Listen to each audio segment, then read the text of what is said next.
Everybody,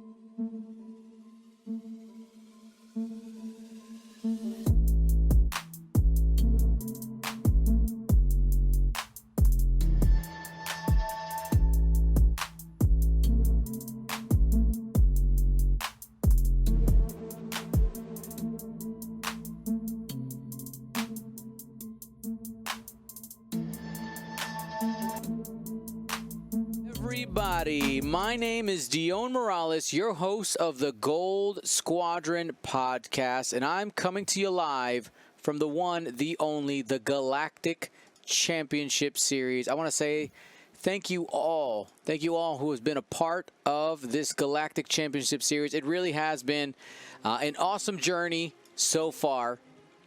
6 qualifiers in the making. And those of you who have been here for all of them, who've been watching live or even watching the future, you guys have been part of an interesting piece of X-Wing history. Not only have these been worldwide X-Wing events, but these have been worldwide X-Wing events during a time in our world history where we can't play together because of all the stuff happening in the world right now. So I just want to say thank you to everybody who has been a part of this, who's a part of the X-Wing community. It's been absolutely amazing to have had your participation, to have had your buy-in. And I know that there were some skeptics at first who have bought in, which is fantastic, and I'm just glad that we can do this for you guys here. Now, is there more stuff coming? Yes, we talked a little bit about the Flight Club Championships, which we'll talk about after we're done with today. For the next thing, it's all built around list building, a little bit more casual, still competitive, but still a little bit different than just extended or hyperspace. Excited about that, but we have a full crew hanging out right now. We're going to do our best not to talk over each other. My main co-caster for this round is my very good friend Ryan Farmer. Hello and welcome everyone back again to the Gold Squadron commentary.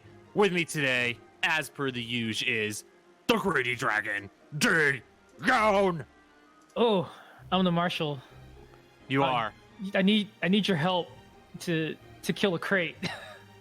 I'm going to demand you give me your clothes for that. I'm going to need all your clothing. Done, I'm all in. You're in? Okay. A fair deal. A fair deal. And who else? I guess we also got, what's his name? Some idiot who made a squad builder, right? Is he around? Oh, okay. Dion. Yes. I've been reading lists all day. I think it's your turn to read lists for once. Oh my goodness. Alrighty, so our finalists. We got Faan Langelaan out of the Netherlands, bringing 5 Stalgassin Hive guards, all with crackshot, and a Techno Union bomber. 6 total ships. Looking good there. Faan Langelaan, known at first in Galaxies for running the 6 Nantex with Crackshot and Predator and different variations there, but has shown that 5 could be enough. Now, I know there's a lot of worries out there about the fact that, Nantex, they're still good. They're still a usable ship. It's one thing we talked about on the podcast, is the fact that some people are going to overreact and stop flying them all together. They're still a usable chassis. It's just, I think Ryan said it right before we came on live. It has been brought. It's still good. It's still, you could even argue S tier, but it's more fair, right? There's less stuff that you can do. You're sitting there at the Initiative 3. It changes a lot of the possibilities and matchups throughout the meta. Here, speaking of fair, speaking of fair, Dion, this is Captain Fair Off on the other side. That's right. So, talking about fair. Nice. Reaching for that pun. On the right, we have Charlie Cloete with 1, 2, 3, 4, 5. Listen to me say it. TIE aggressors, people. TIE aggressors. Yes, 5 TIE aggressors with dorsal turret, and then Captain Faroff with Ruthless, Admiral Sloan, and Hull upgrade. This is an excellent Sloan list, and let's talk about this. Look at the initiatives in this final, guys. They're all quite low. They're all quite low. The lowest initiative, the highest initiative we have is 3. That's insane. Where are my aces at? Where am I? The aces did not make it. They did not. The Empire is this squad right here is the last chance to destroy the Geonosian menace, but it turns out the Geonosians were just fighting for the hive. You guys have been betting right now. I'm going to go take a peek. My question to you, D first, and then Ryan, who's your champion? I'm going to open the betting one more time, by the way, guys. I'll go first here. No question. Listen, I have been the only good bug is a dead bug this entire time. But Faan has won 2 of these tournaments. He has made cut in, I think, 4 of them. He has had an historic, incredible, mind-blowing run. One of the best we've ever seen in X-Wing. I mean, this is his tournament to lose right now. That's my opinion on it, D. What do you think? Cats and dogs living together. It's the apocalypse, because I concur. Just Faan is he's on the sort of hot streak that I don't think we've ever seen this sort of concerted, continuous domination over a season. And we've seen some pretty amazing runs, but this is pretty incredible. Yeah, I mean, we've seen Duncan have last year was a pretty incredible season. He had a pretty great run. All the way into the top 16 at Worlds, but if Faan wins this, it's just one of the best we've ever seen, and it'd be well deserved. But Charlie's gonna do everything. Here's the fluff here: the Geonosians, the Empire's trying to get rid of them, trying to stop this infestation, and they're mounting one last assault here to keep their planet safe. But Admiral Sloan and Captain Farrow have a ragtag group of aggressors, of specialists, if you will, that are coming in here to see if they can take it back for the Empire. I mean, and let's talk about Faan's record so far in Galaxies. It's mind-blowing. He has won 27 games. Whoa. 27 games and has lost only 2. And mind you, the last tournament, I think he flew aces as Imperial aces as like a palate cleanser just for funsies. And he still went. Yeah. He made cut. Yeah, just devastating. I will note that Charlie's from South Africa, so big shout out to those guys down there. And they're a great group. I always look at our Libsyn stats. I always see like a few downloads from there. It must be those guys. So shouts to all the South African players and Charlie and that squad, which is definitely rooting him on. Oh yeah, I mean it's. One of the amazing things that we've been able to do with this Galactic Championship Series is while obviously the FFG Worlds is a major event, it is the official World Championship. We have been able to access players that we normally would not have been able to because for their personal means, schedules, families normally would not be able to travel. And for instance, I asked them, Faan, have you ever played against Charlie? And they're like, no, we don't know anything about each other. This is the first time meeting. The only thing they know about each other is any games or streams that they have watched.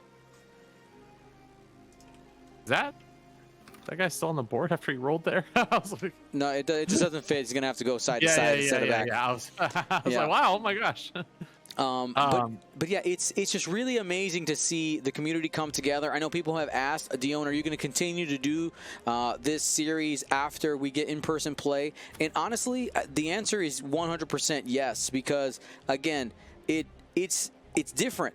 It's another opportunity for players to come together who normally can't play together, and so I'm super happy to have facilitated this with my friends here, the Galactic Championship Series. Thank you to everybody who's been a part of it.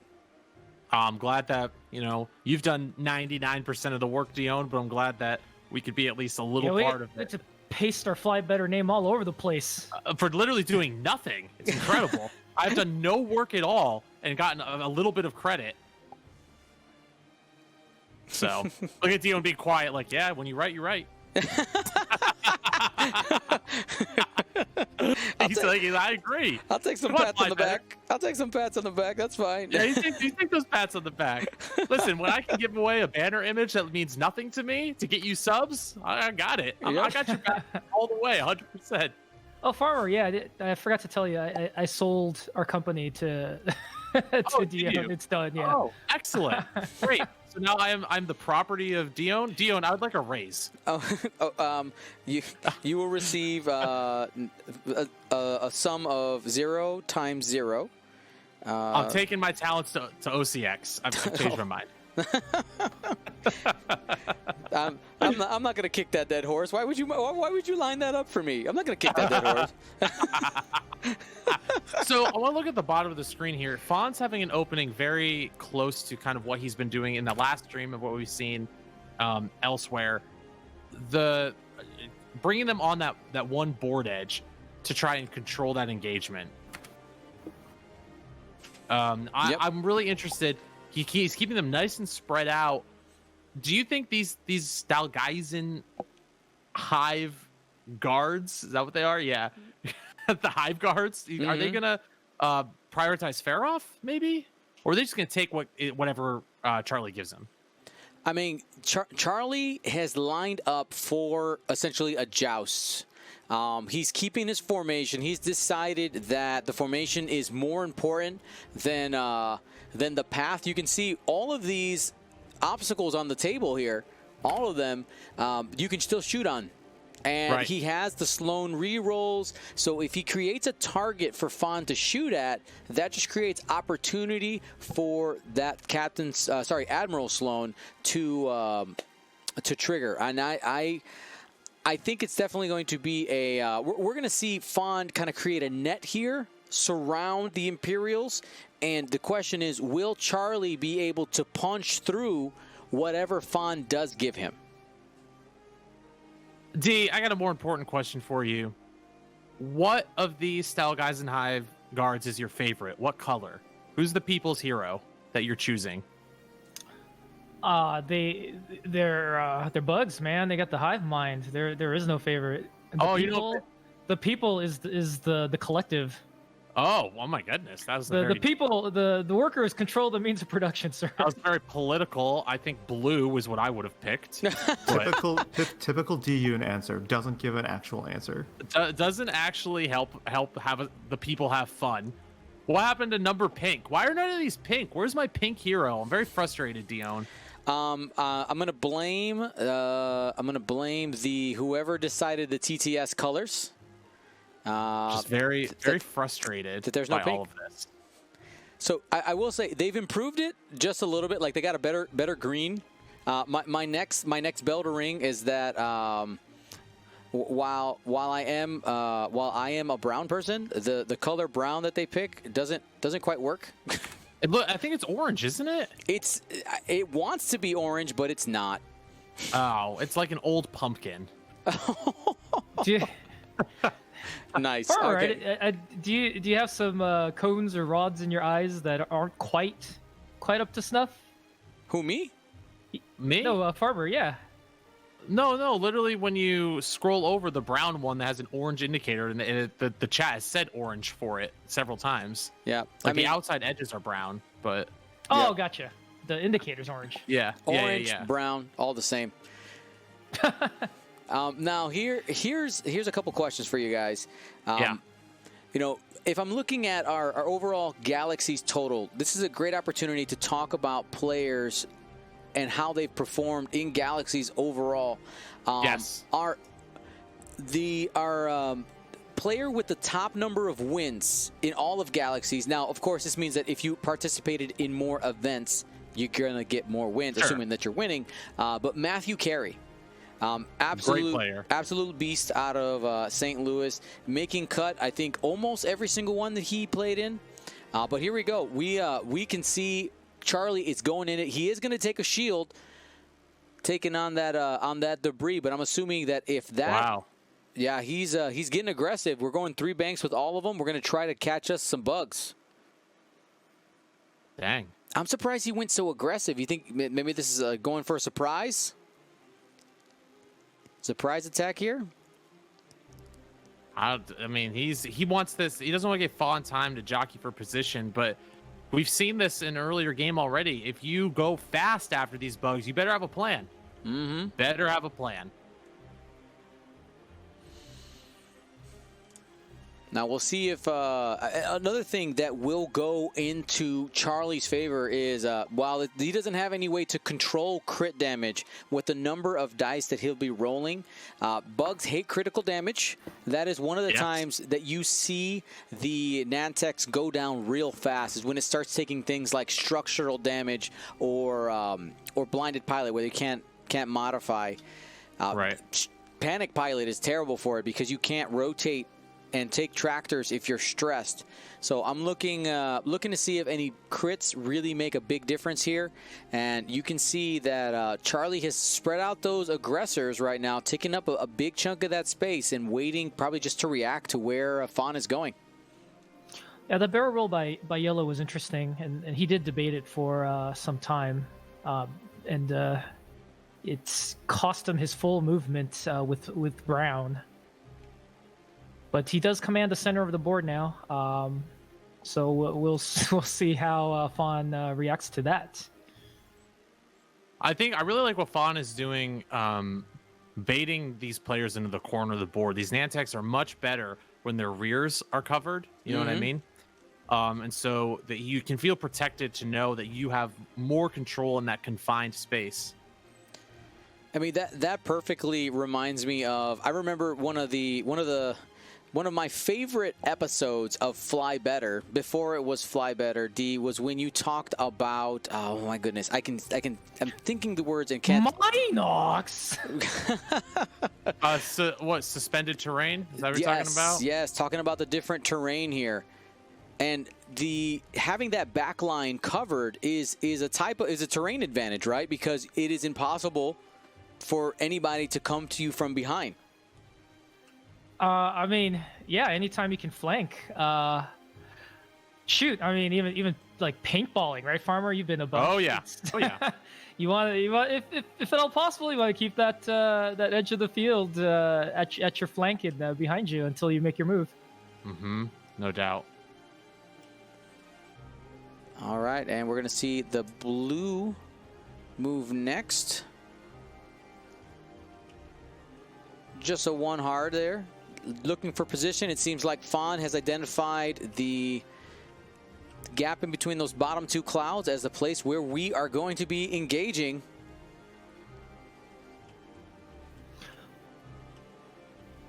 Getting a rotate. Will you say something, D? No, he's playing a KG. What's really interesting about the way those aggressors are currently arrayed is that they are clustered and able to support each other, but only to a limited degree in the sense that regardless of which trio Charlie decides to hard commit to, their pathing is problematic to getting all five like fully devoted to focus firing in those directions, in either direction. Mm-hmm. Yeah, I am actually pretty surprised to see Faan as spread out as he is. I think this is the most I've seen him spread out. Though I do want to take a second and talk about the Techno Union Bomber and how it's just kind of chilling here at the end. It's kind of in this bottom left-hand corner, because we saw in the other game where we had Faan during the top 8, he kind of used it as bait mid-game, where it was just sitting in front of the other squad. It's like, hey, you could either go after the Techno Union Bomber, which is worth only 25 points and still 5 hull. You got to throw 2 or 3 shots into it to kill it, or you can start to pursue my ships that are actually the ones doing damage. I did hear him refer to the tub as the squad's hero, where it gets kill shots and is the ultimate pest and blocker. I was curious for those 25 points. He could have gone with something a little punchier, like a vulture with either Discord or energy shell. Like that totally fits. But he likes that 5 hull to just get in there and mess things up. The tub. I love it. It's going after Faroff here.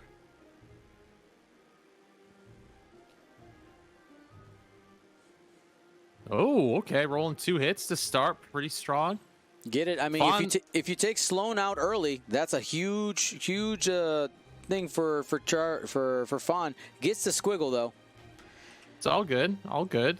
Getting 1 damage early on Fair-Off feels pretty nice. And it is the priciest ship, so even if you can get half, that feels good as well. Now, Faan is the first player, so that's why Faan is firing first with his initiative 3s.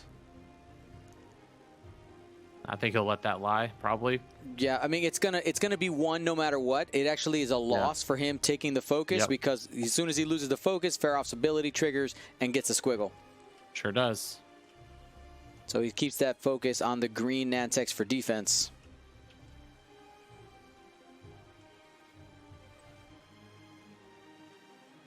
And here we go, Fair-Off firing into the red Nantex, the red Hive Guard. 1 of each.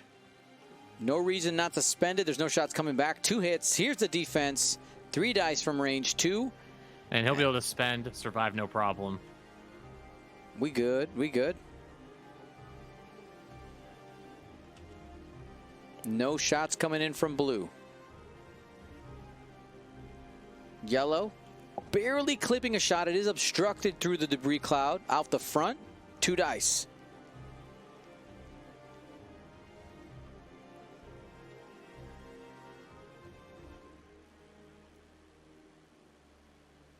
That's a lot of greens. 1 squiggle. Look at that. Next shot off the corner. He just clips green. But green's in a good spot too. Does roll the hit crit naturally. Hit crit. Crits are bad. But he's got to focus still. Watch out.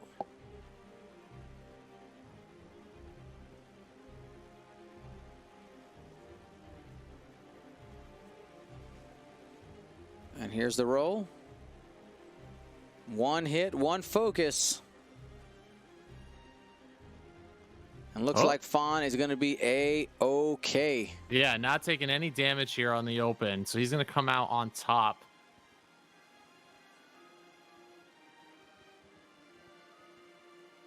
Turns out 3 agility is really good. Wow, who knew?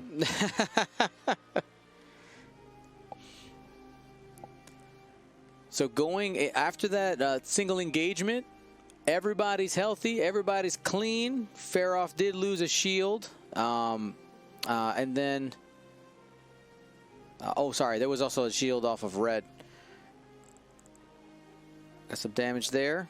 So, I mean, not too bad. Faan being able to avoid taking any damage there. Really good token management. Honestly, I know it's something so small, but making sure to know when you have an ability like Fair-Off on the other side of the table. If anybody missed that, Fair-Off's ability reads, excuse me, reads that while you defend, if the attacker does not have any green tokens, you may change 1 of your blank or eyeball results to an evade. So on that attack, if Faan's Hive Guard would have spent the focus for 1 hit, it literally would not have mattered because Fair-Off would have rolled dice, and even if it was double blank, would have changed 1 to an evade.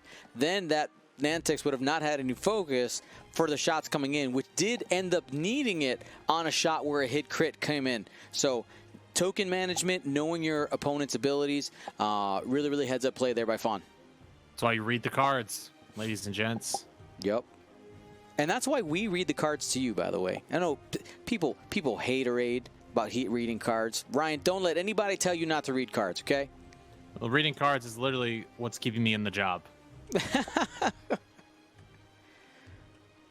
I just look at the pictures.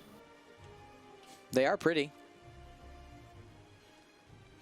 All right, real quick here, we're going to do a quick update on the overlay. 1 shield off of the red. Rules is pictured. Rules. The illustration clearly shows that I can activate this ability. Where did red lose a shield? Sorry, I must have missed that. Rolled a critical on that debris cloud. Oh, great. Thank you. I forgot. Thank you. That wasn't from the attacks. Right. Who even reads these days? I mean, that's our job. I will tell you, how real can I get right now, Ryan? I know it's my channel. I don't know why I'm asking you, but I think I'm just kind of setting this up. You can do whatever you want. You're the boss, Haas.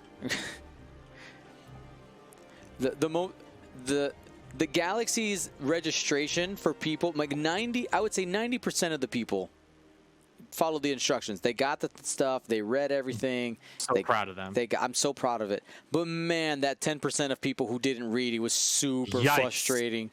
Yikes. Super frustrating. They'd ask questions like, in the role event channel where there's these buttons you click to be assigned on Discord that, hey, I'm part of the tournament. It literally says, Farmer, step 1, click this button. Step 2, click the planet. Do you know how many people were just trying to click the planets, never click the first button, and saying, Dion, it doesn't work? I must have gotten that message 50, 60 times. Now listen, we can't fault people for being unable to read. Literacy is not something everybody has access to, right? What we can fault people for is not being able to read. You should be able to read the rules. Come on. I mean, it sounds like you needed some pictures. Dude, I made diagrams. That PDF was on point. But I will tell you this: for the Flight Club Championships, I've actually simplified it even more. Most of the stuff is automated now. It's going to be automated, very fancy. Okay. And some of the stuff is just going to be done by me on my side. I like fancy. Yeah. I like fancy. It's going to be easier for the. Go ahead. Go ahead. I was just going to say, it's going to be easier for the player, easier for the players. I don't have to worry about them signing into TTT. As soon as they're going to need to follow like 2 steps. That's it. You do 2 things, and I will do the rest, baby. I got you. I got you. Looking at the board state here, though, I think that Faan may have baited Charlie into his trap. Yep. We'll see how it plays out, but he's got a lot of space with these Stelgeisen. The Hive Guards. Call them Hive Guards. Hive Guards. Weren't you just saying something about reading? Listen, not everyone has access to the ability to be literate, and it's a fake word. It's not even a real word. Yes, all words are fake. Hive Guard. Hive Guard are real words. I mean, if all words are fake, does that mean they're all real? I mean, what is even real? Now, I 100% agree with you, Ryan. The strength of these Nantex, the fact that when they have space to maneuver, that means they have 4, now not 3, but they have 4 different options after their maneuver, right? They can stay where they landed, barrel roll left, barrel roll right, and boost forward. The more space they have available, they're going to have a chance to move things around. It can make a huge difference with lining up that bullseye. And you'll see, Faan has blue at a 45-degree angle right now. That entire swarm is going to be banking in here. And yeah, no doubt. I predict, honestly, yellow will probably end up at a 45 as well as brown. But Faan is great at crisscrossing these bullseyes and making sure to make that crack shot do some work. Oh, go ahead, D. Oh, it's just what I was alluding to earlier. Charlie probably needs to hard swing at something to really punch through the defenses here. Right. And the way the obstacles are currently set up, like he may have to barrel roll, for example, and that reduces his offense in order to set up his aggressors the way he wants now. The other thing, yeah, good point, D, because if you look at Charlie's makeup here, brown is really far back at the top of your screen. It's going to be interesting to see how he's getting his guns on every single target. I think he'll still have a lot of strong shots, but I'm curious to see what he ends up shooting at. Like what target is available for everyone that are quality shots like you were talking about. The one really forgiving and flexible feature about this Faroff swarm are those dorsal turrets. Like it's staggering what happens when a cheap upgrade goes down by 1 point. Yeah, and, amazing. And they do struggle at range 3 because they can't shoot at range 3. And so like if it comes down to that eventually, Faan can just outrange him. But the footprint of those dorsal turrets and the way he's pointed them, I do really like what Charlie's done here.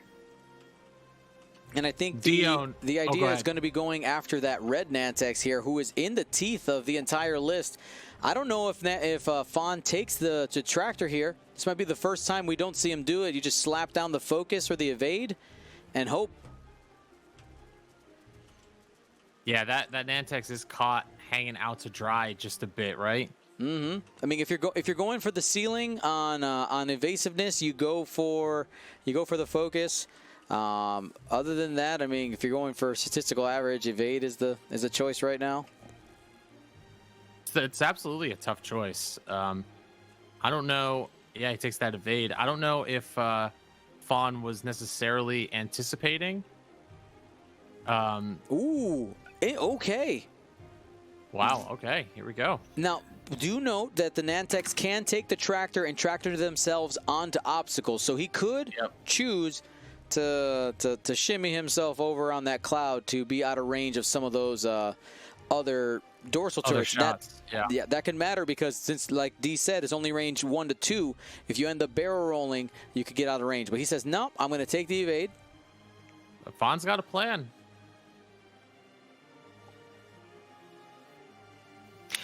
It feels like Faan was maybe a little thirsty to put guns on Faroff, but then had to bail on the tractoring option after he saw all 6 guns pointed in the vicinity of brown and red.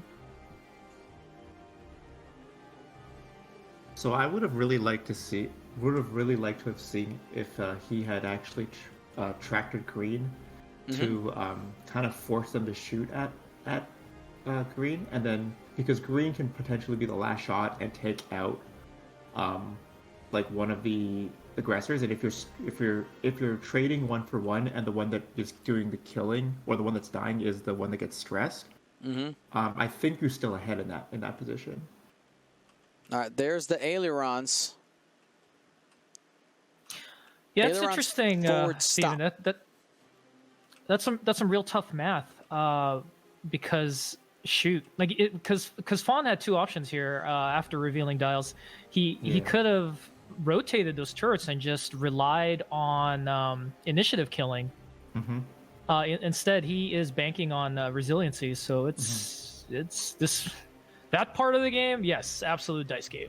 Also, if he had rotated green over right now, he would have had 2 bullseye shots and a turret shot at range 1 into Farah, and that is no small thing. All right, here we're in engagement. We got that bullseye shot going into Faroff. Hit crit. Got a squiggle. Taking 1. And crack shot was used, taking 2. Shield and a card on Faroff. D, are you in the camp of you use crack shot as soon as you're able to use it on these guys? Absolutely. You don't know if you're gonna lose the ship without another opportunity. Right. And especially pushing a crit through. I mean, that's giggle time. That is eagerness.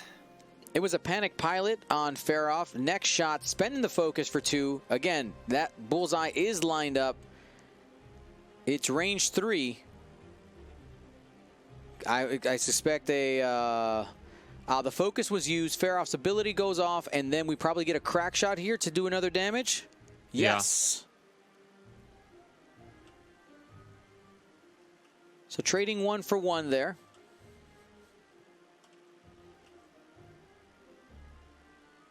Next shot going into the green aggressor. Spends the focus. That's 3 hits going to be going at him. He's got the defense from range 3. I'm assuming using crack shot, taking 2. We'll wait for the expenditure.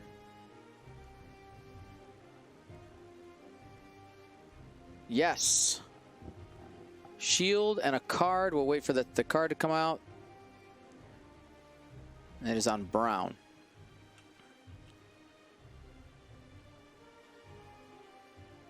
Next attack.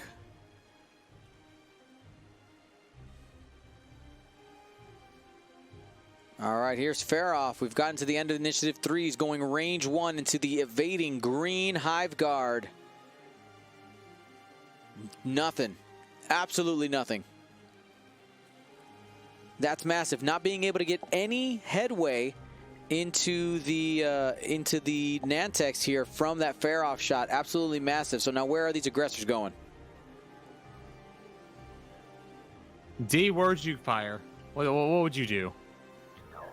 I'd just keep pouring it into green there, because I think you can focus fire with everybody.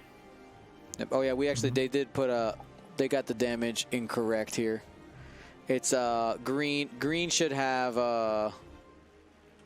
Can you ping green and brown? Those the damage on the two aggressors should be switched there, Nick.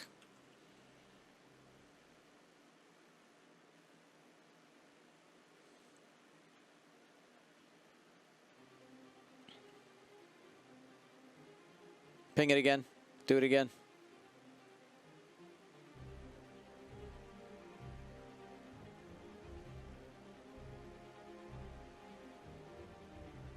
Cool. All right, we're good. Thank you, chat. And we continue rolling here.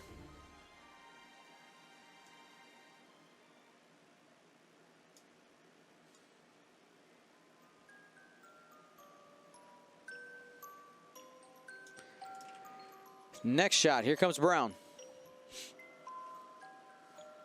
Wow, so many shots. Range 3. Still hasn't done any damage yet, though. In a lot of ways, it's good. Both good and bad. 2-hour game, right? A lot of time. Got the squiggle. So that evade ends up making a difference. I think we got a couple more shots coming in. Here's blue. Nothing. No heroic in sight. All right. You know, it turns out green dice are real good. When they hold up, right? I mean, Faan banked on them.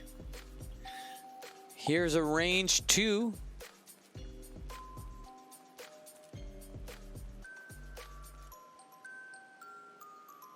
And that's a hit crit.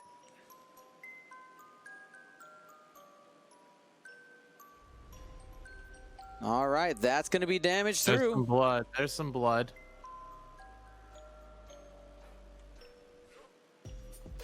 Loose stabilizer. Okay, loose stabilizer for those who need it after you execute a non-straight maneuver. Take a damage. You can also do an action to flip the card. Next shot going into the green Nantex. 1 crit, spends the focus, hit crit coming in, no mods on Faan's side. Takes a crit. 1 squiggle. That's another critical damage. We talked about that in the early game. The crits And that means that Nantex has got to go forward. Yep. With Absolutely. with the damage sensor array. Brutal. Oh, we can't rotate either then, right? Yeah. Oof.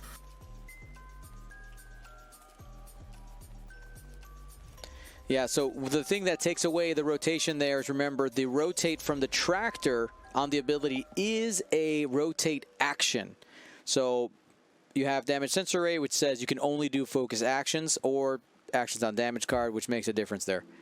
Look at the tub. The tub is coming in. It's the tub be angry. Oh, Lord, he coming. 1 hit after the calculate. The double eyeball disrespect on the tub. No, you only get 1 of those to shift. Right, it's what one, wasn't it? He had to calculate there, didn't he? Oh, I guess you spend it. The fair off ability makes it pointless. Got it. So I was like, wait, why didn't they roll? That's that. So it's buffering. Good one. Faan. And then Faroff is in an intriguing spot as well, because now no aileron flexibility to point himself in different directions prior to the dial, and Right. Can't sloop either, and he's in the advanced position there. I'm fascinated to see how hard Faan will, whether he'll just go hard for the kill there, or will jockey for position. Right now, Charlie up 0 to 18. Right now, Charlie was able to get the first number of points here. We got 80 minutes left. Lot of time to play. Now, for those of you wondering, if you guys hadn't checked in the stats, 65% of the viewers who participated in the Choose Your Champion poll have bet on Faan Langelaan, and that means that 34% have voted on Charlie. It's going to be an interesting swing here. This next turn, I think, really is going to determine the flow of the game. Because we have some 50-50 decisions coming up. You have to decide what direction are you going to be moving. Both these players have ships that are really flexible. They can look in different directions. The only sure thing that we know is happening is that the Hive Guard, the green Hive Guard, is going straight, but can't rotate. So here's a question for you guys. That means that I don't even know how that would happen, but that's the Hive Guard isn't going to get a shot. It's impossible. Right. Not going to happen. So I don't even know if that Hive Guard will even do anything other than go straight out and go off the board if it even survives. Exactly, because the slowest it has is a 2 straight. Mm-hmm. So 2 straight. Flip the card. Flip the loose stabilizer. Next turn, you could do a 1 hard in either direction, but you still can't rotate yet because you're going to have to clear the damage sensor array. Mm-hmm. And the question is, will that green Nantex end up on the flank, or will Charlie dedicate some resources to taking it out? What would you guys do? Would you guys just get it off the board while you can? I think I would not dedicate it's not in the fight. Focus on more dangerous things for now. Is my call on that. Well, I think you need to kill it though. Like if you let it take 3 turns, or even 2 turns to like recover, I mean, you're just leaving points on the table, and it's still an ace to these guys with, like, you know, arguably great game-breaking mechanics, you know. Now, something I wanted to point out here, for anybody who maybe didn't remember, or if you're watching later on YouTube, hi YouTube fam, remember to hit that subscribe button on our YouTube channel. And for anybody watching live, don't forget all of our games, if you missed any, will be uploaded to our YouTube channel starting next week. But Faan is in the Netherlands. Charlie is in South Africa. It is midnight where Faan is and 1 a.m. where Charlie is. If we start seeing some weird play, don't be surprised. I mean, these guys, I know that they're probably tired. I will say I did a little mini interview before we started. I asked them how they were feeling. Charlie said he was a little bit sleepy. Faan said, I'm fine. All right, so I don't know if that's an actual I'm fine or trying to convince himself, but it should be good. Super excited. Isn't second guessing the heart and soul of commentating? Yes, absolutely. And of course, every Twitch viewer has greater expertise than the people on the final table always. Every time. True.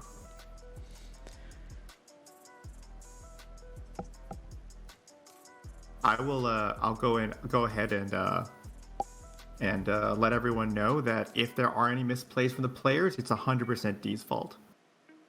True. I drugged them. Now, BJ Morsey in the chat talking about playing with some fatigue. BJ Morsey played earlier. I think it was a top 8 match. Yeah, it was the top 8 match versus Faan, and he's in Australia. I think it was like the next day, 6 a.m., 7 a.m., something like that when we were playing over there. 2 hours of sleep. Heard the kids come in and try to say hi. Dad is like, I'm tired, kids.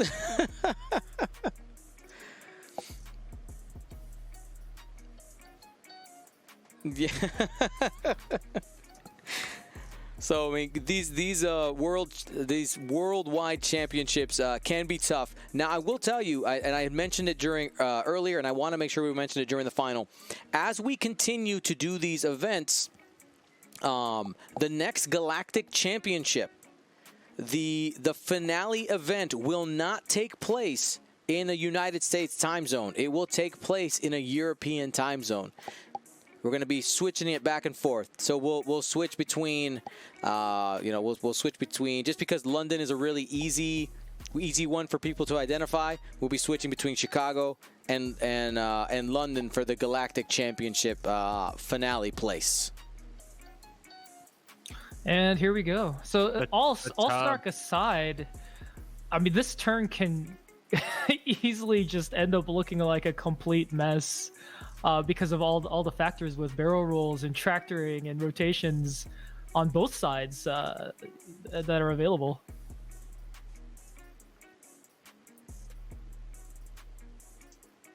You know, there's a really spicy maneuver that would have been interesting to see, but I mean, Faan clearly didn't do it, which is to use the Techno Bomber to bump your green so that it has more time to figure itself out. Cheeky. Right, that green might get bumped bump. anyway here. Fair enough. It does look like red went for the block, doesn't it? Mm-hmm. Or if not the block, even if green jumps over, even if green Nantex jumps over red aggressor, then he's got a good kill shot lined up there.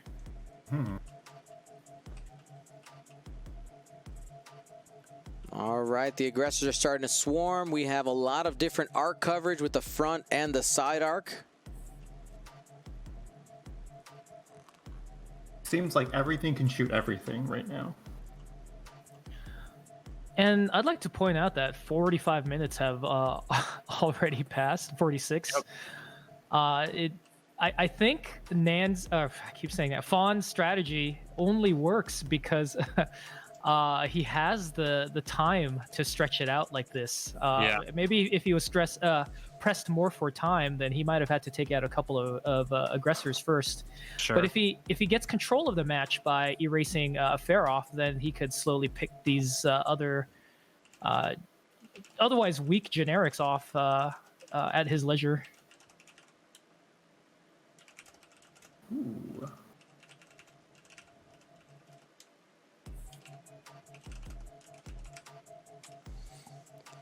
So a couple people in the chat asking about how does that time work for the United States? So basically, in the future, the Galactic Champion or the next Galactic Championship would start if you're in the U.S. on a Friday night for you, and you'd be done Sunday midday or morning.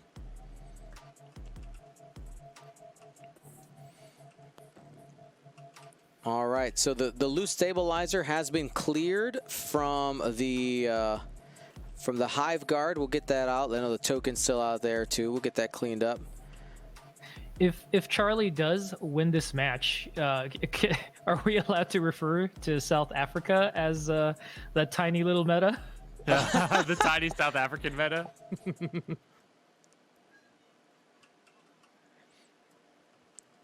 Who is the first player? You can see that first player icon next to Faan's name right there.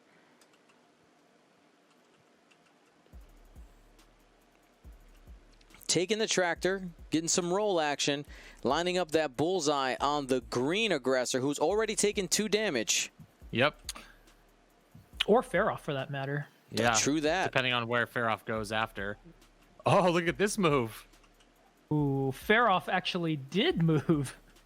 All right, going fast, going aggressive. Might take a strain here. Not today. Unpunished.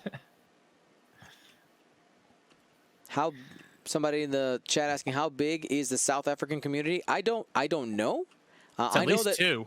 I know that there's like 3 or 4 of them who are patrons, which, by the way, thank you guys so much. So that's how I was like, oh yeah, you guys. And then they also had a podcast for a while. Some of them at least.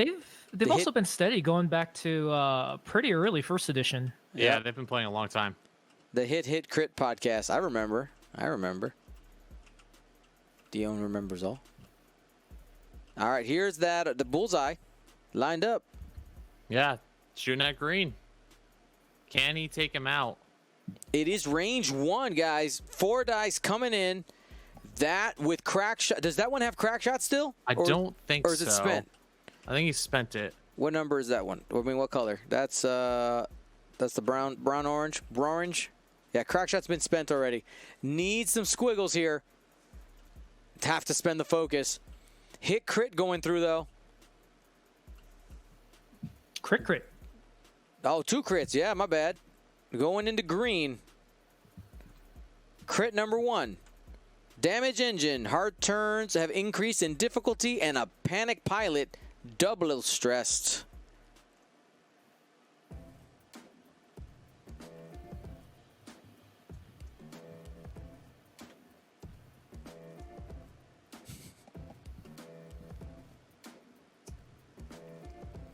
Here's the next attack.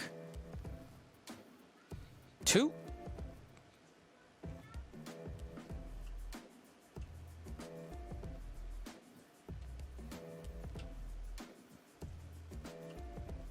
Coming in now, this is Hive Guard number 4. This is the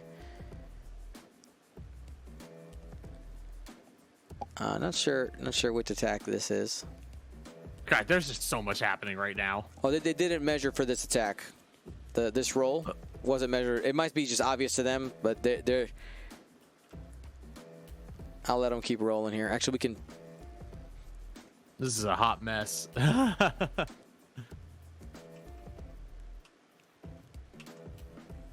right, has a side arc shot into Right. green. Okay, it just barely got past that back corner of the side arc, hitting green, or can go off the bullseye. Nope, no bullseye lined up. You go range 1, hit crit. 1 blank is a dead aggressor. Let's find out.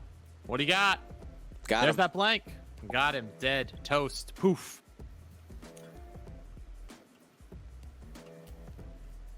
And Sloan activates. More stress dunked out there. Quick note. By the way, Nick, can you spread out Faroff's cards just so we can make sure we keep an eye on how many cards that is? Faroff did take 2 damage. I should be at 3 remaining, I believe. So has taken 1, 2, 3, 4 cards. Has 2 plus the hull upgrade. 3 hull left on Captain Faroff.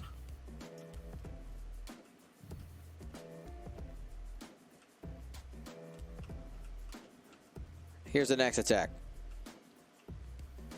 This is the red Nantex firing here. 2 hits. So it would have been really good if they had actually used red to shoot at green first, rather than using blue. So then the stresses would have gone onto red, but Wait, you could we have a lot of copied colors. Which ships are you talking about? Red Hive Guard had shot at green first, before blue for the range 1. But I mean, either way, it's kind of fine. You're less likely to get the damage through, but if you're playing the long game. So we're taking a range 1 shot here into, I believe I saw him ping the brown Nantex because it's tractored.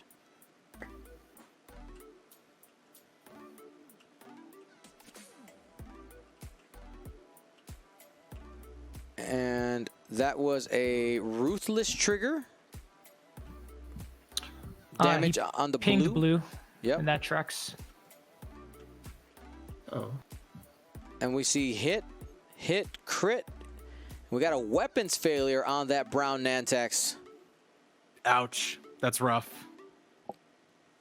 You hate, it makes that mobile arc significantly less punchy, right? Mm-hmm. Now these guys are doing a great job of trading shots here. But these aggressors aren't done. 2 hits. This is the red aggressor firing range 1 into that limping Hive Guard. Needs squiggles, has no focuses. See what happened? Oh, Wow. just barely holds on. Faan's been doing that all day. That's incredible. So it's gonna require another shot being sent to him. Why? Who just did the dice stats? What is?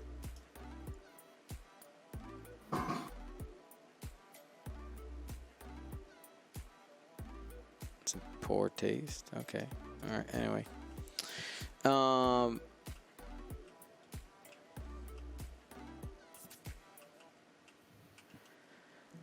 next attack here. Yep.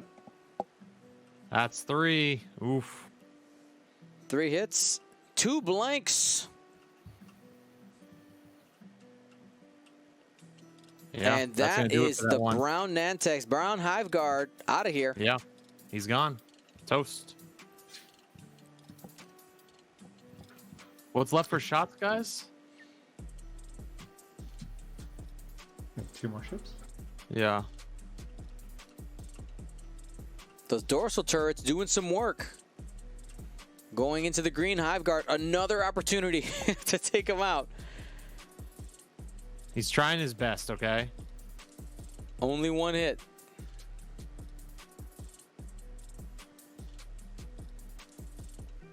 One squiggle. hit. Gets it. Refuses to die. Does not yield. Now, Nick, they fixed the loose stabilizer. Can you please clear the crit token just so that the board state is correct?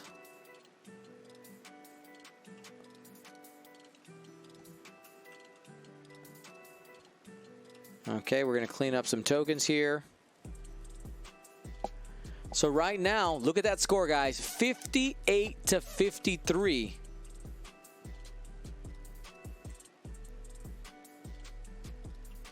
And we got one more shot coming in.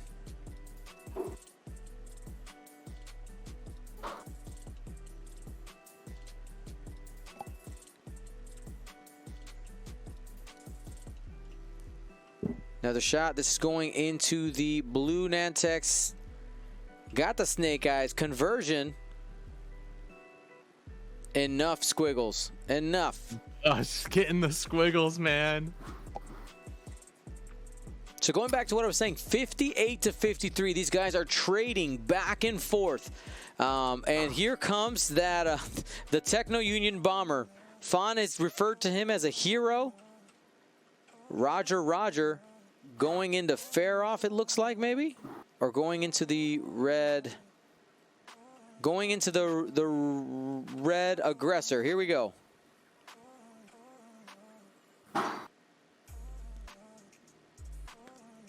One hit. And not choosing to go into fair off because of her ability there. Right. Absolutely. And the cloud. Like you Yeah, you're not looking at getting anything there Yeah. if you go after that. It's fool's errand.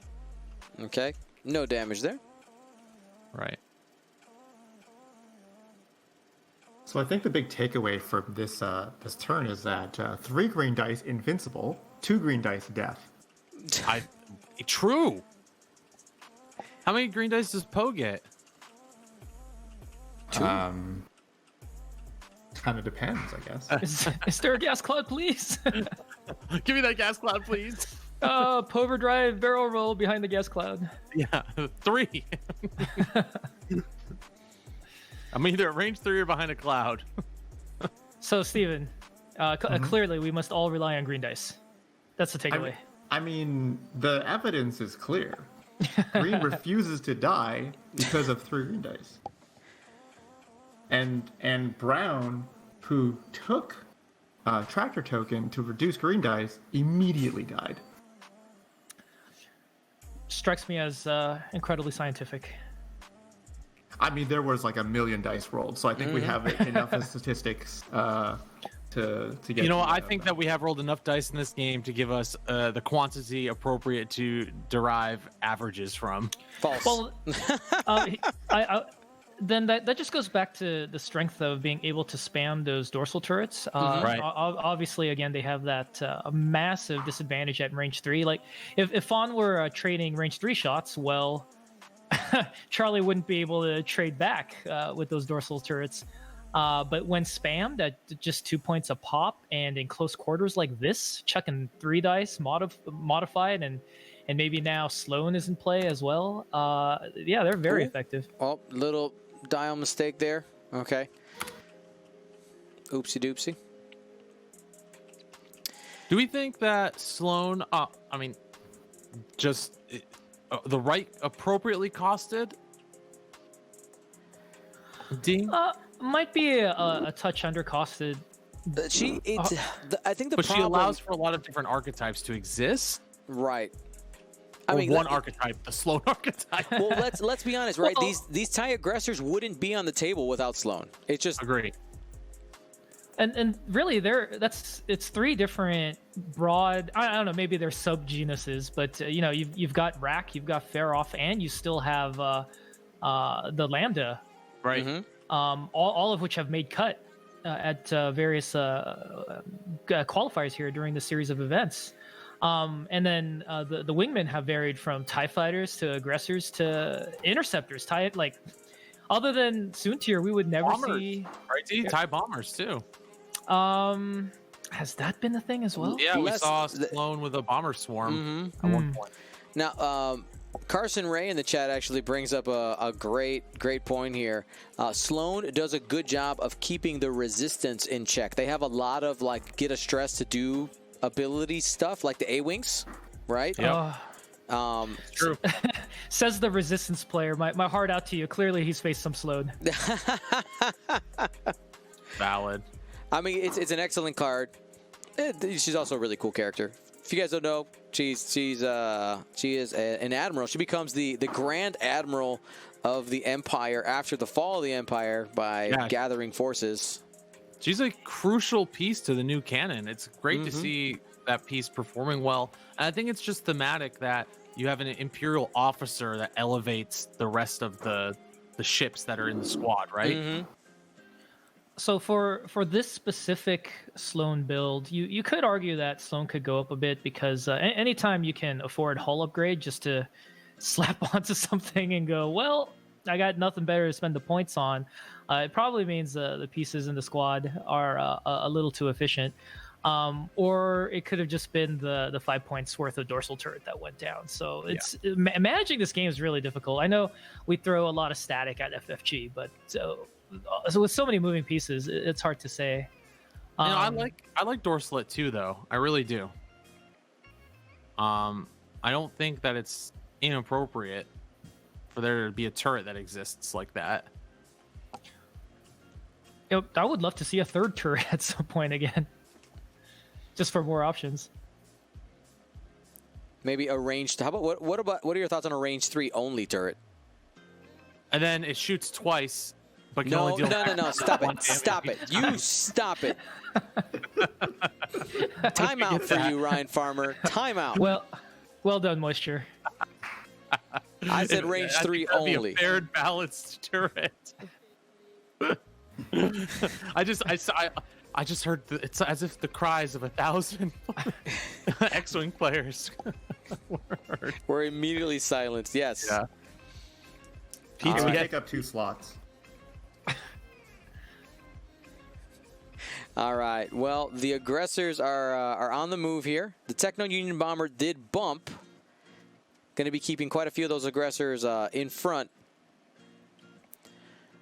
Now, Feroff has already taken half damage. We'll see if Faan ends up pursuing pursuing that Sloan carrier. 3 hits away from getting another juicy 30 points.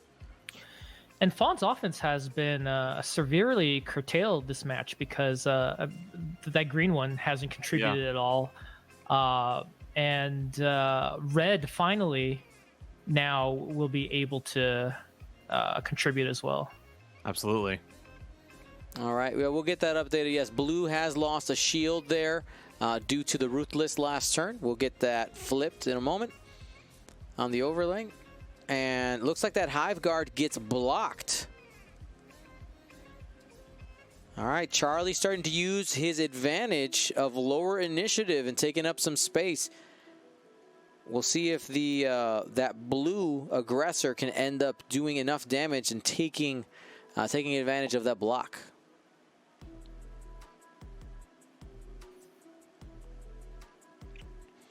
Now we have the Hive Guard, the green one, taking a turn after clearing the. Finally, he can get some offense in. That's Well, right. Go ahead. And there it is, right? The fact that green wasn't destroyed, he's going to be throwing 4 dice at yellow. Yep, with a Is focus. he in that bullseye? It's close. I think he is. I think he's got it. Yeah, it's very tight.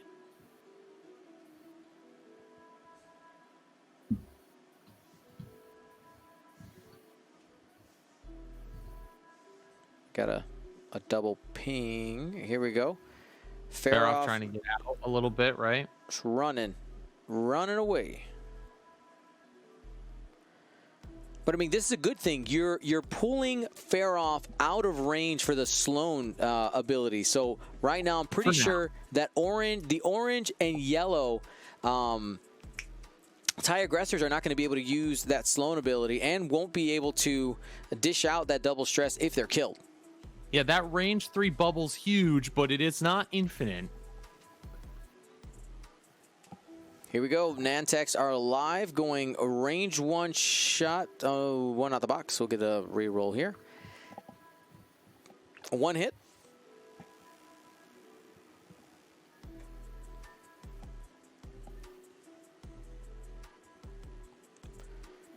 And got the squig. What we're looking for.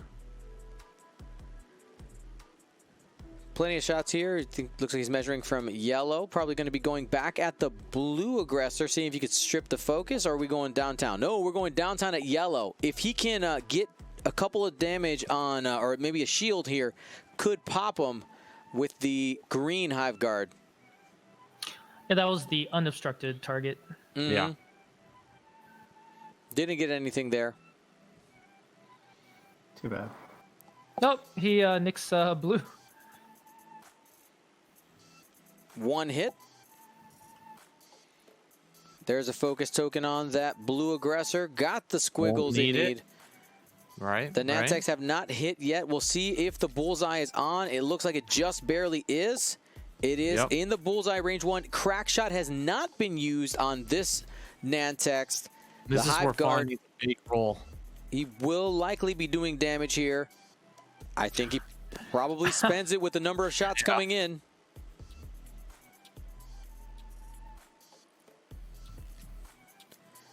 And, you know, it's the little things. Won't even need to. So it doesn't even need the crack shot. Doubtful he remains alive after this, but you never know. This is about the little things we look at on the Nantex nerf, though, right?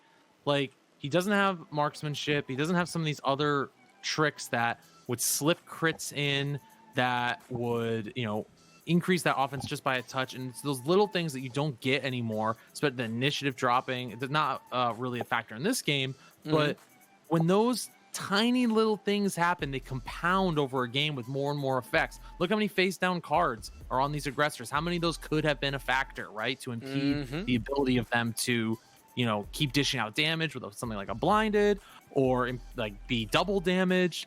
It's really, you get the cracks, which are great, no doubt about that. But you lost some of your other toys too. Oh, they accidentally drew two cards. Did you say something, D?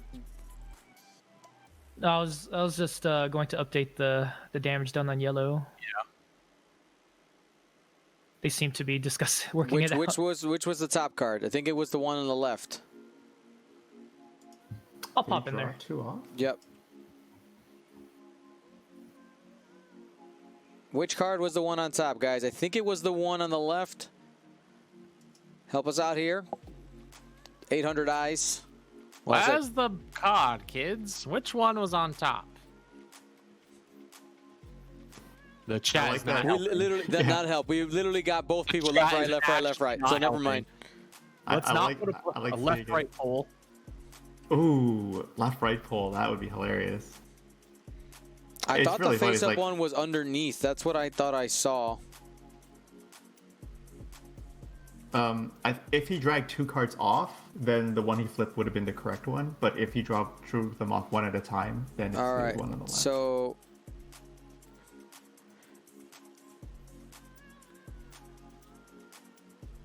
he accidentally dragged off 2 cards. It's only one so then crit. the one he flipped is right.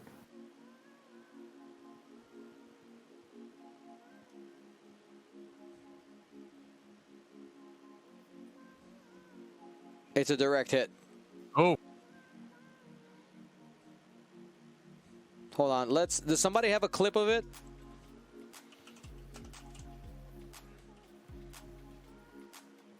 Little procedural issue. There was some talk about probabilities. I'm like, nope. We know what card it would have been. This is not a quantum situation that we need to collapse at all.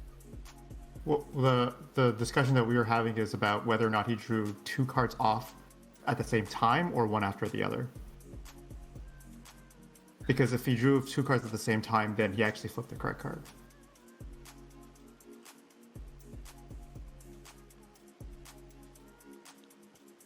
The whole breach going Well, on there to the goes high green. guard.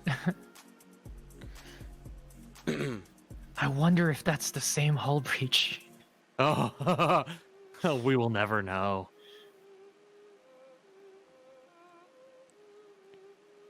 Spooky entanglement. Hold on. Spooky ghosts. Is something still amiss? I think we've got a clip of the card we pulled off. Do we? Thought someone listed something. Could be wrong. Fast the walk. You got reroll. the. Do you have the clip?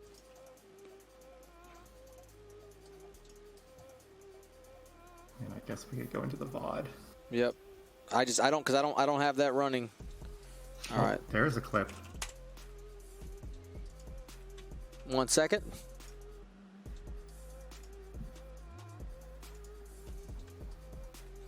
Jump into the table. Ask them to stop for 1 moment, please.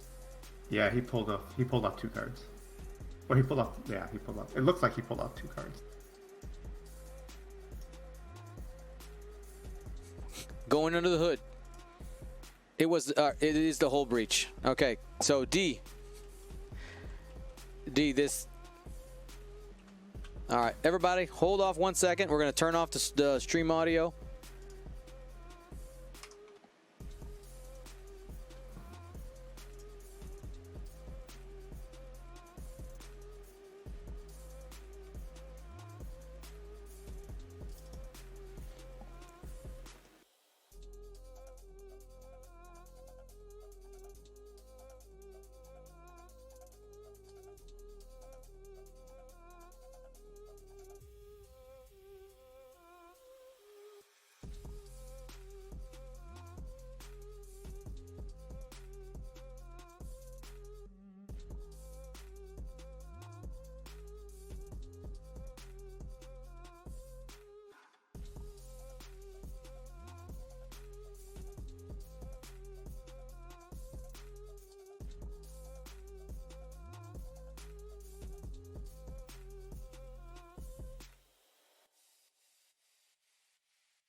All right, everybody, we got it fixed here. Thank you for the mods helping out there. And who was the one who got me the clip? whoever you are the hero. You might be Faan's hero. I don't know, but it's good. It's good that we're playing it right. That's the whole point. That's always the goal. All BMG9. Here was the resolution. Okay, it was confirmed that he drew 2 cards off the top. It was a hole breach. We pulled out a hole breach, put it on the yellow one. The crit that goes on green literally doesn't matter. We just put the other 2 cards back, the extra one from the direct hit and the hole breach that was pulled from earlier, shuffled the whole thing, drew a random crit. It turned out to be a another disabled power regulator. He's dead. We're continuing our shots. Let's go. Let's do it. 48 minutes of change left on the clock. 2 crits rolled and natties.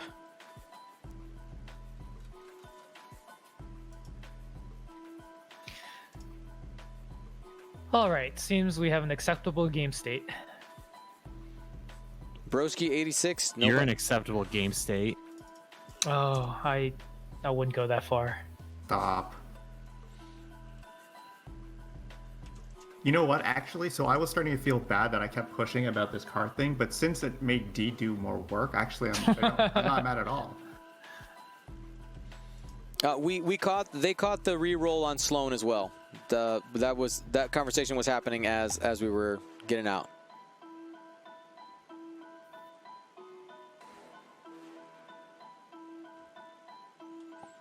Alrighty, we're in a shot here.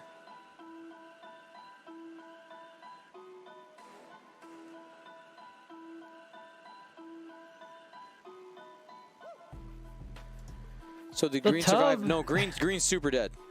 Green is way dead, yeah. It'll be removed from the table after the initiative 2 step.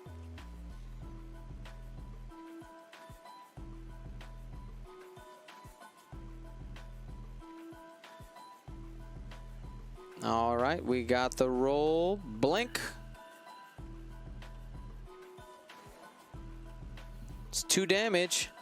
The Techno Union Bomber, the tub, taken 2.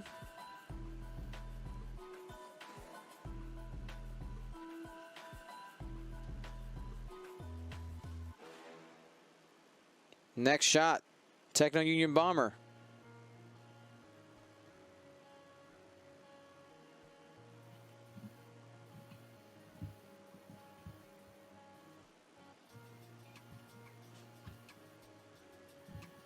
Whiffs here. I think that bomber needs a reboot. Yeah, that bomber is really not doing great. Real sad. He's not the hero that they need.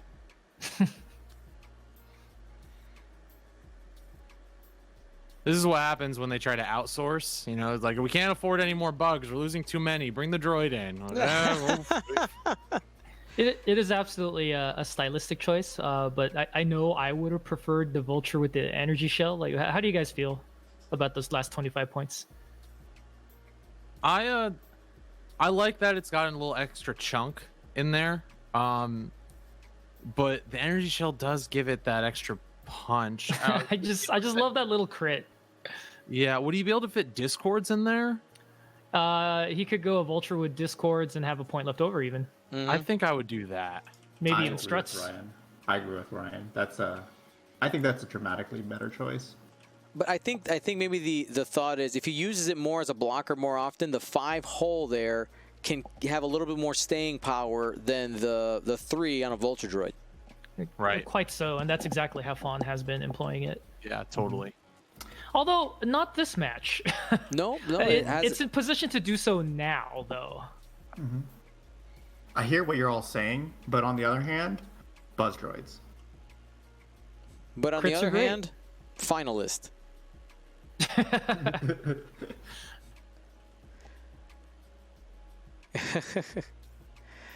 Alrighty. Last round if finals had normal things. This is true. Yeah, after 70, if this was a 75-minute game, Faan would be ahead at the moment with a final round to play right now. Remember those long bygone days when Faan had to resort to using wholesome squads like Dengaroo?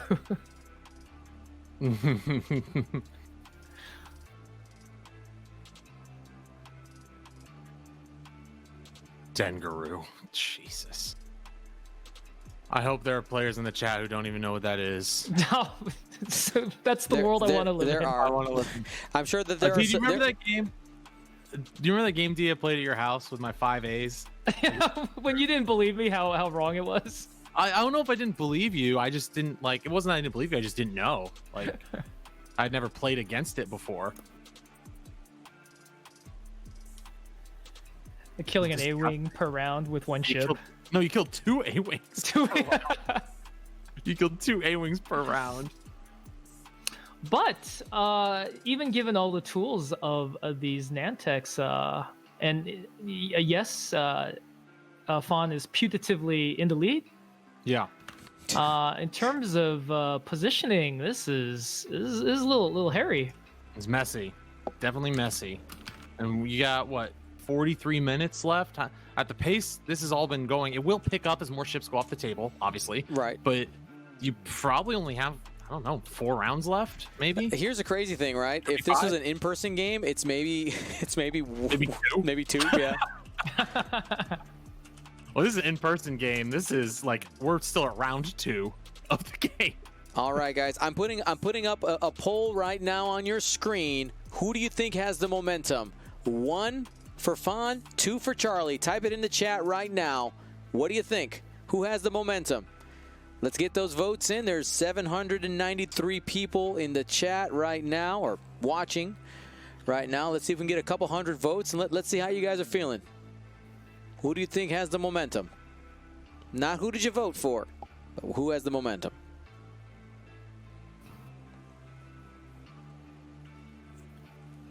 And we're going to see Charlie there making the hard right turn. Wait, doesn't the tub move first? Oh yeah, that was an undo of something that he should not have done. Got it. The tub. I love it.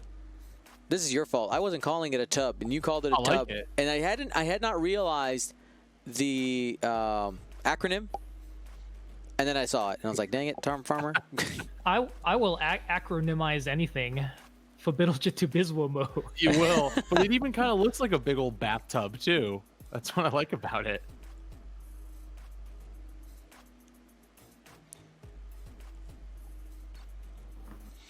Azagal 111. When can we expect the prizes for Coruscant in Europe? Sometime. That's the truth. So, step 1, I'm doing it all by myself. Okay, so you got to remember that. I have six qualifiers and Coruscant to do. I'm going to be collating all of the prizes. It's going to take me, I would say, probably about a month to really work on it, to be completely honest. I got a family. We got our weekly streams. It'll take me about a month to get everything packaged. We'll get the stickers on there. Stickers, you know what I mean? The shipping labels. Because basically, everybody got to get some help. Well, the problem is that COVID, right? So just to be completely honest, and I don't really want to be bringing people to my house during this time. You'll never see them. I'm just going to intercept those customs forms and write narcotics on them. I mean, yeah, that works too. We're gonna tap an old Minoc vet and put them all on the no-fly list. And but yeah, so we'll honestly, it could be around Christmas. We could have some Christmas GSP packages showing up at people's houses. That's a real story, Farmer, that almost happened. Oh, legitimately, can we tell that story on the cast? No, absolutely not. Got it. Can you imagine that it happened? No, it's not even funny, although it's super funny. I mean, you're laughing.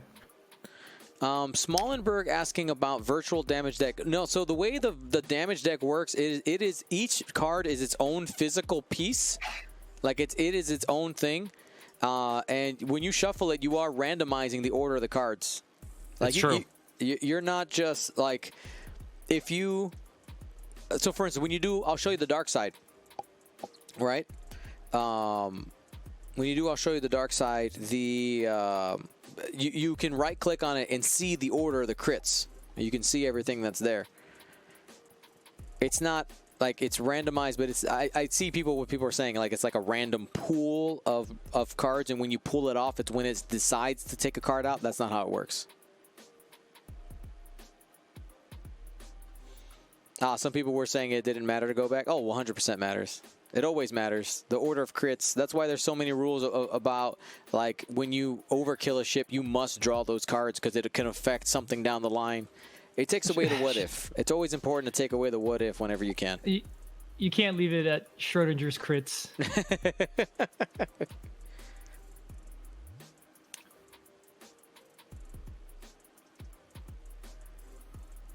There are certain players though that refuse to take the cards. It's such a hassle. I don't understand. Why would you not take the cards? I think you're misinterpreting how lazy we are, especially me. I mean, we were already talking earlier about how people don't like to read. Judging Worlds last year, somebody gave me the dirtiest look when I asked them to draw the correct number of damage cards for their dead. Remember, who was our player that we had at one point that just blatantly refused? You had to kick him out of the store? No, he kept escalating. It was magnificent. Alrighty, so we're getting some Nantex shenanigans here. We did see the red Hive Guard boost forward with the tractor, trying to track down that yellow aggressor. The yellow Hive Guard took the tractor just to point that arc forward to make sure he had a shot onto yellow, so he's got 2 shots there. Blue Hive Guard rotating, turning that arc to the side, another shot going in that direction. I'm suspecting the red Hive Guard to measure first for attacking. Did Feroff move? Feroff moves now, right? Yeah, yes. There it goes. It is the last ship, the final countdown.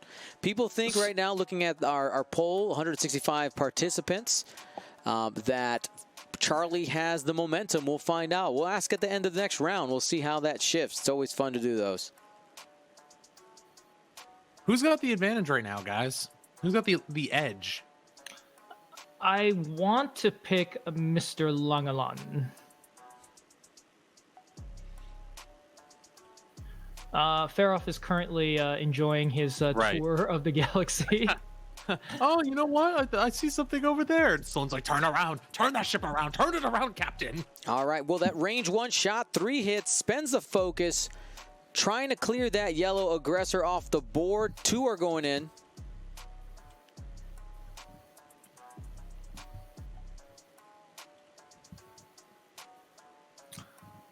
Ooh, doesn't Red still have crack? But no, Bullseye was not on. Oh, gotcha. Yeah. Okay, here we go. Faan going to the blue Hive Guard. Has a focus available. Another 2 hits. Guys, that is a dead yellow. Oh, that was enough. Okay, cool. Great. Oh, that was the 4th card. Got it. Sorry, I had the wrong number in my mind. Takes a damage. So yellow's been cleared. That means that the yellow Hive Guard is going to be going at the brown/orange aggressor. Range 1. Will he spend the focus? This is the one with the hull breach, by the way, guys. Hull breach on this Nantex. He's going to be spending it. He's going for it. Aggression. Now, Charlie has a choice to spend the focus to not take any damage, but he knows that hull breach exists. Looks like he just took it. Yeah, we have a lot of adages like focus fire and see focus, spend focus, but there are always exceptions to all the rules depending on the context. Mm-hmm. And this is just an excellent final game of like. Oh, that's the irony. Crit. Well, no, it looks like a parking lot, but there are a lot of really tough choices each of these players have to make on target priority, on shot order, all that stuff. Damage engine And another hull breach, double hull breach. Does that mean it flips back over to being regular damage? No, you're just busted on the left and the right side. But that initiative kill that Faan managed to pull off was gigantic.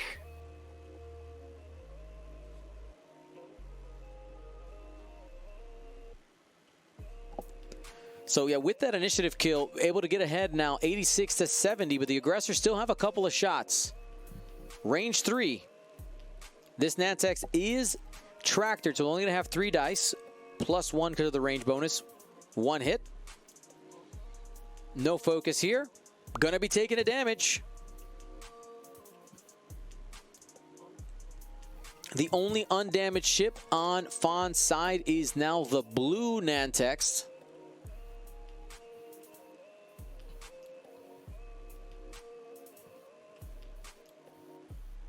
That was a pretty fortunate outcome for Faan. And safe.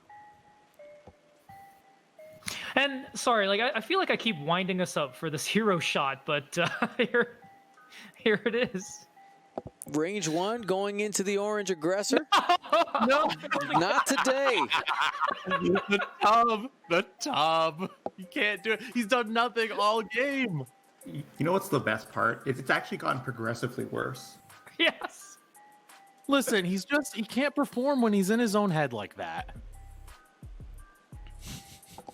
Get out of your head, buddy. You can do it. I believe in you. But do you? But do you? You can't code heroism into robots. That's what we've learned today. No, you cannot. No heroic reroll. Yeah, sorry, droids. You don't get that software update. You know what? I disagree because BB-8 can take heroic. Oh. This is true. I'm looking forward to FFG employing more and more of those keywords. I do not. I'm not looking forward to that. Oh yes, I can understand your nightmare. Keywords like how? Like in Magic you're talking about? Kind of. You know what are some of the keywords currently in existence? I mean, droid is one, right? Or Literally all the ship types. So freighter, X-wing, TIE, A-wing, B-wing, bounty hunter, Mandalorian. There's a lot of stuff in there. Ah, okay. From the I see you. I mean, at dark side, we finally have a clear understanding what dark side and how it functions. Spectre. Yep. Got to take a second here and say thank you to Kellyanna for gifting 6 subs, giving us 480. Woo, that is a ton. We're creeping towards that 500. If we get 500, we will be giving away. Or I guess I'm not gonna give. I'm just pressing the button. But Rathos of Yet Another Squad Builder giving you the ability to. We'll say stylize. He said deface. I said stylize. Customize Yet Another Squad Builder for about a week. And he says if it looks cool, if he likes it, he might keep it around a little bit longer. We also have some other giveaways during the end of the game, brought to you by District Foundry. We got a ticket to the Lima Open we're giving away. We got some Gold Squadron swag. Going out big. Yep, we'll get Lima Open. That's right. That's happening 28th and 29th of November. Of course, whoever wins it needs to be able to play in it. Otherwise, it's kind of pointless. But we'll be streaming that here on the channel the 28th and 29th. The Signar Specialist, the orange one, does have a shield loss. We'll get that updated here in a second. Took 2 damage there. I'm really liking how this endgame is progressing for both players in terms of like creating a tough board state and tough decisions. It's not an easy path for either player to, take the lead and win in this game. And now the enemy of both players is the clock, right? Because you're not sure where you're going to be as that starts ticking down, right? It's getting more and more precarious for both of them. And I think if you're Charlie, you got to get Faroff back around as fast as possible. I feel like that panic pilot is the single most impactful bit of variance we've seen this match. I agree, 100%. Now with that score, 86-88, let's talk about, I mean, Faan is one hull away from, on all his ships except for the blue one, from giving away points. So one damage on any of those is going to be giving away points. Sinar Specialist, the orange one, same deal. Faroff, big chunk of points there. You got 30 sitting in there. If you can get the 3 hull, though there's nobody in that direction. Mind you, I don't think it's the right decision for Faan to chase that down because you're going to end up, giving up your flank for, possibly giving up 35 points or so to get 30. Not a great trade there. And it's begun. We got a hard turn there from the Techno Union bomber, taking a calculate.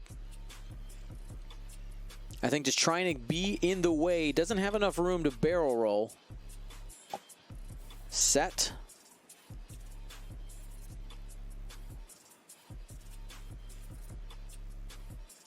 And we see that TIE Aggressor going faster. No block, but is in arc of the Techno Union bomber now. Taking a focus. Again, one hit away from giving up half points.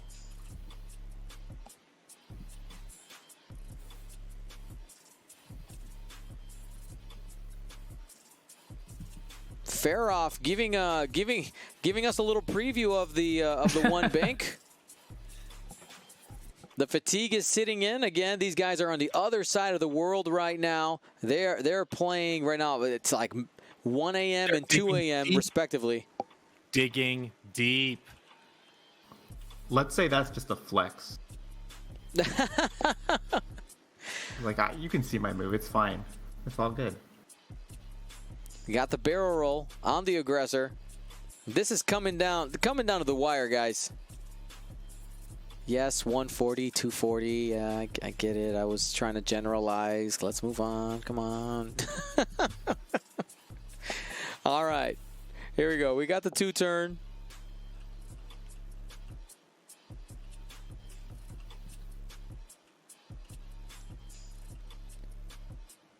Do we think the tub will do something? Maybe that should be the next poll, Dion. Will the tub do anything of worth in the game? Yes or no? I mean, some people might be going for the tub. Some people might not be. I don't know. That might just be. You're going to have to ask yourself in your heart.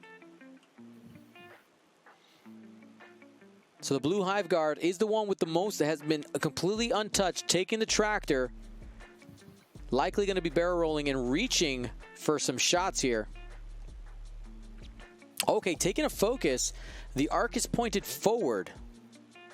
Got the 5K over here. You rarely see the 5Ks here from the Petronaki. No, not Petronaki. Trigger. From the Hive Guards. Well, the damaged engine might have informed that choice as well. Mm-hmm. If you're gonna get stressed anyway, why not?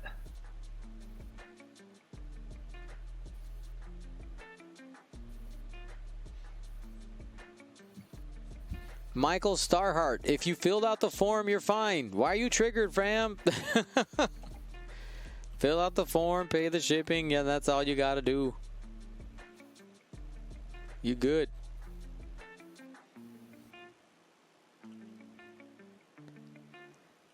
Get him. Move Faroff. There you go.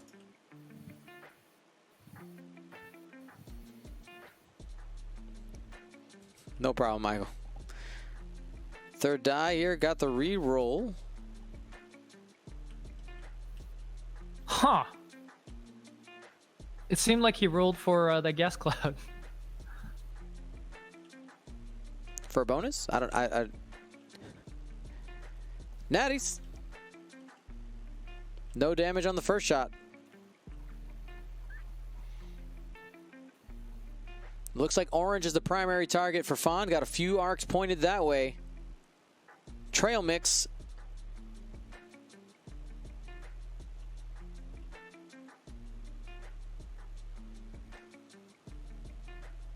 A lot of trading back and forth here.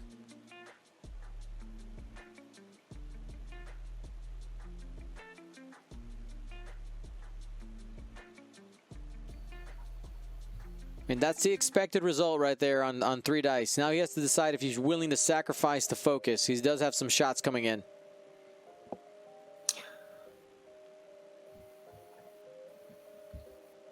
He has one really good shot coming back. Mm-hmm. Assuming that Brown even survives to fire back. And that's the question, like, what's your risk tolerance there? Because the other 2 shots, red Hive Guard is protected by that gas cloud. Mm-hmm. But if you can initiative kill Brown, that's, again, even more gigantic. That's true. This is a range 3 shot. 1 hit.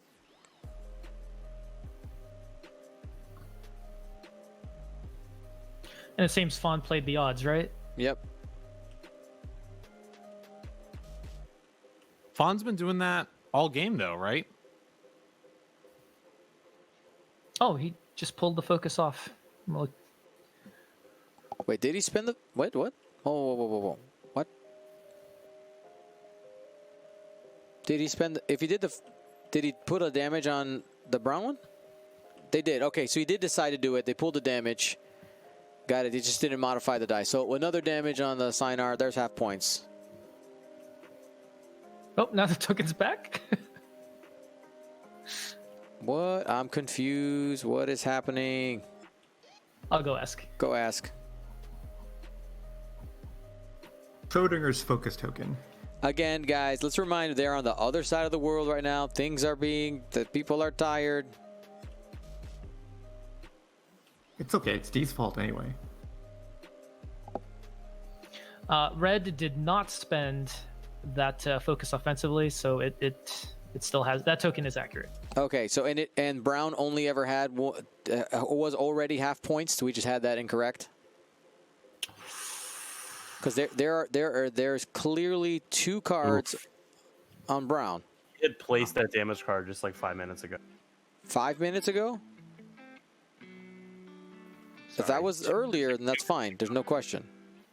It was this round. It was like a couple attacks ago. One of the earlier attacks, maybe? Okay.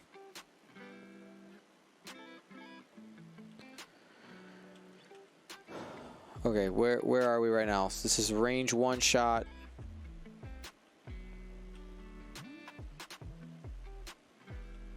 All right, he looks like he took the damage. D, can you roll over there? He did take an extra damage from the not. He's already talking to them. Okay.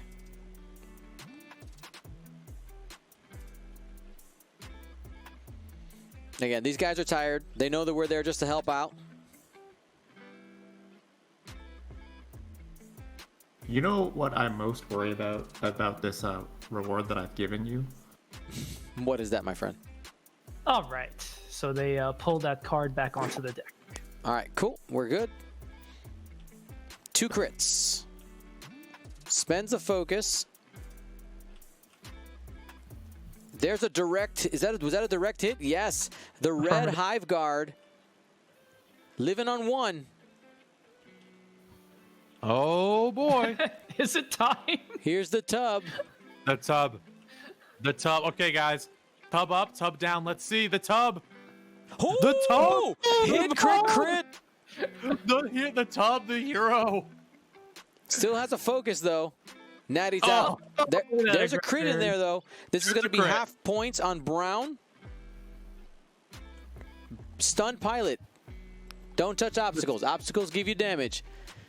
Look at these guys. Score right now, 100 to 106. They are just jockeying back and forth. This has been a great final. It's been absolutely fantastic. Close game. Oh, man, the tub trying his best. I believe in you, Tubby. And Farah primed to finish the World Tour pretty soon, right? So close. So close. Just stopping by the gift shop on the way out. He will be involved in this match again. He will. Hey, Nick, let's go ahead and clear those dice out of the box so we can get a clear view of everything. And man, this game, absolutely fantastic. And again, lots of appreciation to Faan and Charlie. These guys are playing with just the last little bit of gas in their tank. Who do you think has the advantage positioning this turn, Ryan? Man, it's a tight one, but I think Faan has the advantage. He's got those two Stalgazin, the Hive Guards, yellow and blue at the top, which are just chasing down brown or could turn into blue there. Mm-hmm. Faan, I really think, has the upper hand at this current moment. And what about you, D? The big reason being because he still has so many initiative 3s out there. That's true. That's true. But there's two of them hanging on with one hole. That's true. I mean, also, I agree. But at least this game is close, and I like that. Feroff is going to have to play a major role in this end game for Charlie, given that Feroff is still, still has 3 hull and more importantly, a 3-die gun. Mm-hmm. Yes, I think Charlie has a slight edge, but all of this is well within the bounds of the thick part of the bell curve when we're talking about variance. Listen, that 3-hull Techno Union Bomber is the real end game piece that we want him to be, don't we? There's 2 things about Faan's position that are just really good. The first is that all the damage that he gets to, so any ship that he takes off the board is full points right now, other than brown, which is sitting on around the bottom. But any ship that Charlie takes off the board is only half points, other than blue. And that matters because I think on trades here, because if blue and yellow go into trade on, if blue and yellow, Faan's blue and yellow go into trade on Charlie's blue, for example, if you trade one ship for one ship, that's a positive for Faan on the points perspective. It's a really good point, Steven. And you can initiative kill with Faan as well. So that's also a factor that is can't be understated at this stage. You may not even trade. Yeah. And Faan has the tub. Yeah, the hero. The hero, right? I think Faan has to line up a couple of He's got to get the bullseye going. key bullseyes, yeah. Mm-hmm. Yeah, and, no and, doubt. and that would give him the slight statistical advantage. Now, if only he had a ship that could do that. Yeah, what should you possibly use that could do that? If you're Charlie here, are you looking to where can you go to muck up space? I mean, it's really hard. You can't block these things, but he could put them in positions to get range 1 shots back if he survives. Or is there a situation where maybe you try and fly by with blue, rotate that arc to the rear? There's lots of tough choices for Charlie to make here. I anticipate he continues the circle drain. Yep. That seems to be about right. He's got the ranges, and that would give him mods.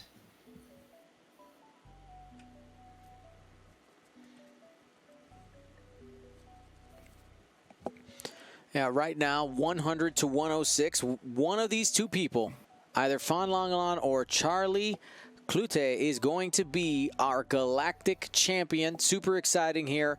Will it be the Nantex? Will it be the TIE aggressor?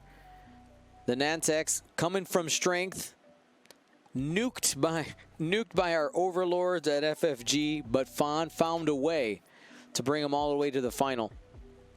This has been a tight game. Out from the ashes, long have I waited. We've seen some absolutely amazing play from players, and let's just talk about the fact that they have used almost the entire 2 hours legitimately. And with the number of ships on the table, the number of turns, just ridiculous compared to what you'd get in person. I mean, this is one of the few true 2-hour finals that we've seen.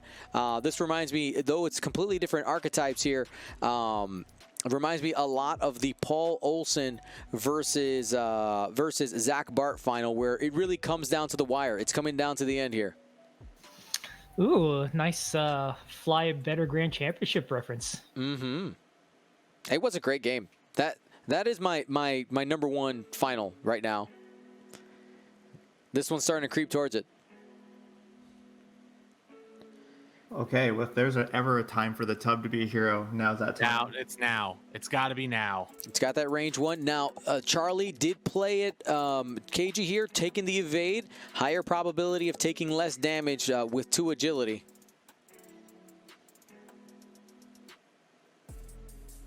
And just like you said, circle drain, those aggressors, red and blue, turning in, getting shots. Faan did the 3 turn. Not going to be taking any shots on that ship. That is absolutely massive, especially with only having one hull. Maneuver. Great maneuver there on red.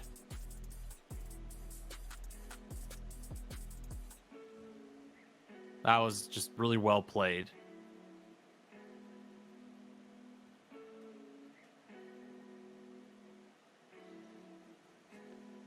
So I am. There's only one thing I don't like about this. Sorry, go ahead. So, saying we got the 1 hard. Bullseyes lined up on the blue Sinar specialist. Yeah, sure is. Really close. Actually, I don't know, Dion, if he has it. It's tight. Who is it? Okay. It's really tight. He might be just out. I mean, I don't think you tractor yourself anyways in this. No, scenario. you don't. You just get what you get. Now, this is an interesting option. I think you just focus, but you could tractor and get bullseyes here. That'd be 2 shots. Faan hasn't slapped on any tokens yet, as the action is the last thing that happens. He's this is close. considering. I think I really like that actually. Ooh, damage engine. Hold on. On blue? Is there a damage engine out there? Some people are saying damage engine. Oh, on yellow, yeah. That's on yellow. But yellow didn't do Yeah, yellow didn't do anything. Yellow He did did a a bank, bank. didn't Straight. He just 2 did a straight. Did a straight. We're fine. Yeah. We're good. Blue is full. Oh, he went for the bullseye. I don't know if he'll get it. I think he's short. He's Oh, short. that's- Be sure. We'll find out the conversation. He'll have it on red. They'll be able to focus fire on red, though it's going to be worse shots. I don't know if he even has it on red, man. We'll see. So I wanted to say there's one thing I don't like about this positioning on Faan's red, and it's that if he kills Brown, then we won't get the hero shot. That's true. It's outrageous. Brown. It's All right, unfair. I'm gonna do it, guys. Oh man. That's what the droid sounds like. Cannon. That's what Tubb sounds like. Oh, I'm just trying to do my best out here, guys. How'd you access the LFL archives like that? That's amazing. Listen, man, it's just baked in. It's just baked in. All right, Faroff is about to get back in the game. That's but what right. I like about positioning here is that if yellow and blue hold up, they're in prime position to trade. Now, Faroff is he in coordinate range for red? Do you like the one back from Faroff? Couldn't he have 2 turned right back in? Just about to say that. The problem with the one bank is now you're gonna have to go through that debris, have no actions next turn, going into an offensive fight that you need to come in with firepower. I think I would have preferred the hard turn. You clear the stress next turn, and then you have a modifier going in. Same You can't. So you can't. It's red. All their turns are red. Oh, all their turns are red? Wrecked. Yeah, I you had could to check only on do the USB. one bank. Super sad. well, You're a that's- Reaper. That's right. He was stressed. That's how that works. It wouldn't be correct if D didn't say something dumb and wrong. Wouldn't be a cast. I've done it. Curses. We can just call time. This is over. Just count them up. I agree.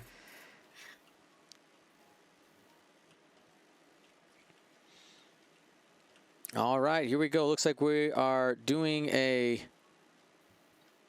What was that? That was. Is that a coordinate attempt? Yeah, I think he's just out though. Yeah. Yep, just a bit outside. Just a bit outside. Do note, this is just a learning moment. I'm not going to call anything on it, but it's important to note that you're supposed to measure from the coordinator to the other ships, not the other way around, just because it gives you extra information. But again, it's 3 a.m. in South Africa. So whatever, it's fine. Missed the bull. Oh, I was twittering on that crit. So nothing for Brown. I mean, That means we might get our hero shot. So. Still well, on the table. that was blue. That was Yeah, the that was the blue blue hive shooting into guard. Brown. He's gonna spend it. He's going he into will Brown. spend. Okay. He's trying to get rid of that evade token. Yeah. I like the Ooh, decisions. Yeah, he'll spend it. Dang. Things are looking up for our little tub. Yes. Range 1. That's 3 hits. Only 2 hull left. No modifiers on that aggressor. Could be it right now. Taken 2. Silencer. Sorry, not silencer. Sinar down. No, man, guys, I had him. It was my kill. Come on. The bullseye misses on yellow. Come on, Buggy. Gonna be taking the regular range 1 shot. The arc pointed forward. 3 dice. Has a focus token. Is he gonna spend? Nice. Is he gonna spend? He has only 1 hull. He's probably gonna die. I think he goes out choosing violence here. He does. Spends it. Just gonna, ensure the kill.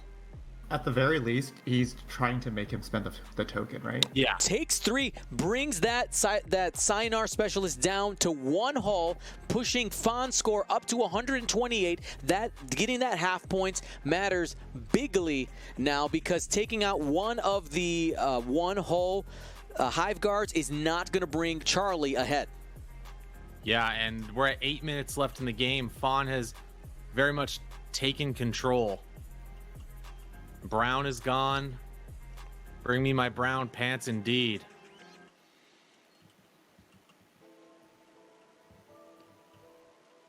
Now here goes the aggressors. They do have 2 shots into some weakened ships. 1 hit. Yep. Spends for 2. If he gets rid of both of them, Charlie is ahead.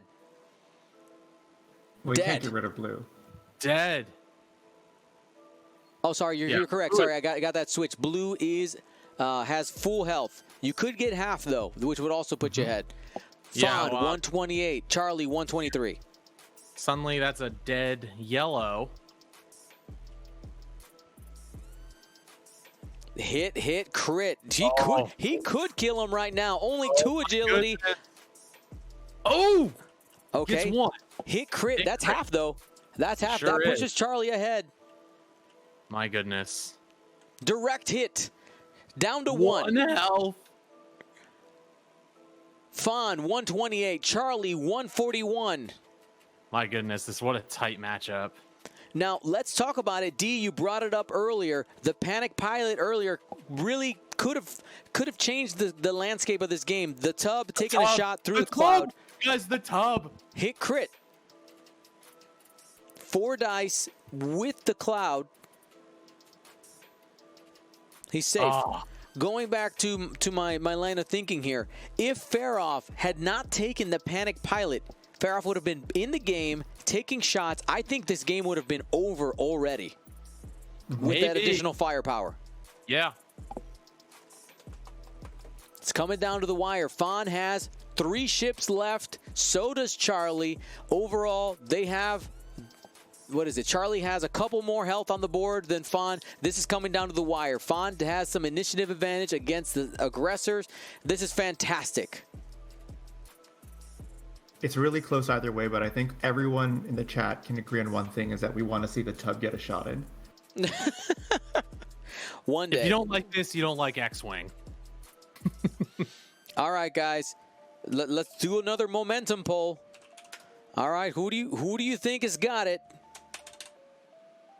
What a tight game. It is up on your screen right now. 1 for Faan, 2 for Charlie. We are going down to the wire. We got 5 minutes left on the clock. You're watching the Galactic Championships. We are on Coruscant. Who's going to be our champ?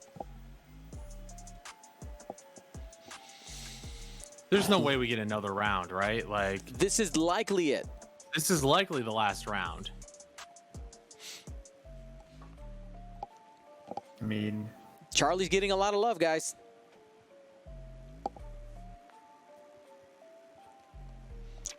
This is absolutely amazing. This is gonna be tight, and I really hope it comes down to a tub shot. I'm just like crossing my fingers, man. He's in position. He really is. He's been biding his time this whole game. Yeah. Depending on how the ships move, he could either get a range 1 on red or a range 2 on blue. Yeah. Blue's only 1 health from death.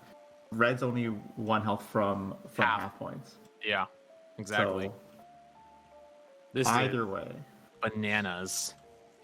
Now let's talk about paths to victory for both of these pilots. Faan right now has a path to possibly take out Farroff if he ends up taking his blue. Oh my God, words. We've been here 2 hours. The blue Hive Guard towards Farroff. Is that a little bit too risky? Put him out of position too far? Does Charlie run here with Farroff? He's up on points. I mean, he could, but it's a little risky if he runs with Farroff and then loses, an aggressor, right? Yeah. That we talked about this earlier today, Dion, didn't we? The choice between running and whether that pays off or not, or maybe it was yesterday we talked about it. Do you run or fight? And it's very likely blue dies, gets initiative killed, depending on, I'm not very likely, but I'd imagine there's a distinct possibility unless blue decides to, get out of dodge and arc dodges all of it.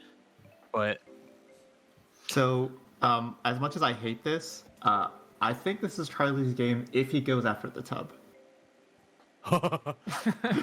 it's true, the tub gets you half with 1 more damage. Well, Yeah. right now, The other route is to evade up, because Yeah. it is tough to punch these 2 dice attacks through. I don't think Faan got enough bullseyes. He just missed them this turn. Just barely. With those bullseyes, different round for sure. is the Missed by an time inch, missed by a mile. Is the time accurate? Oh yeah, we did have a time pause. You're correct. The time on the overlay should be 3 minutes.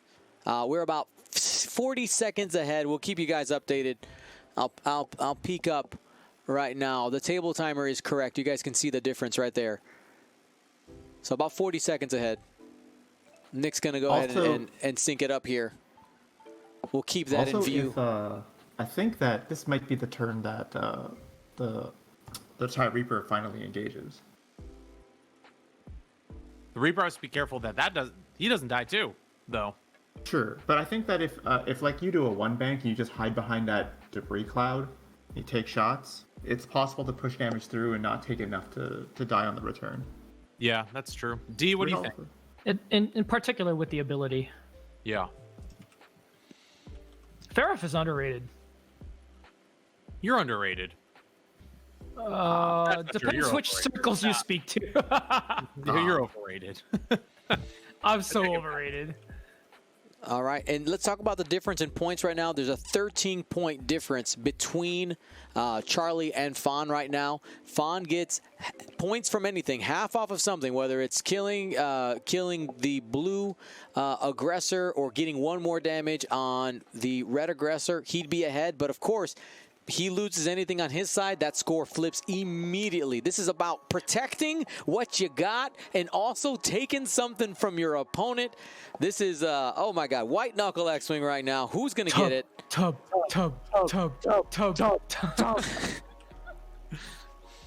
no. Missed shot on blue, though. It's okay. He still has hope. Oh, Tub. he's got red lined up. He's got red line. They only need 1 damage.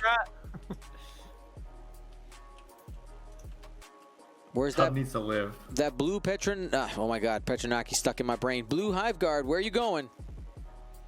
What's he got? Ooh, Charlie chooses violence. Yeah, he's taking the focus. Will he get a chance to inflict violence? Whoever gets more halves is going to be on top here. This is going to be it. Time's expiring in 50 seconds. They won't get through engagement that fast. All right, He's got a tough choice here. I think you go for it. I think you just got to go for it. I think he's got a tractor beam and focus fire on red.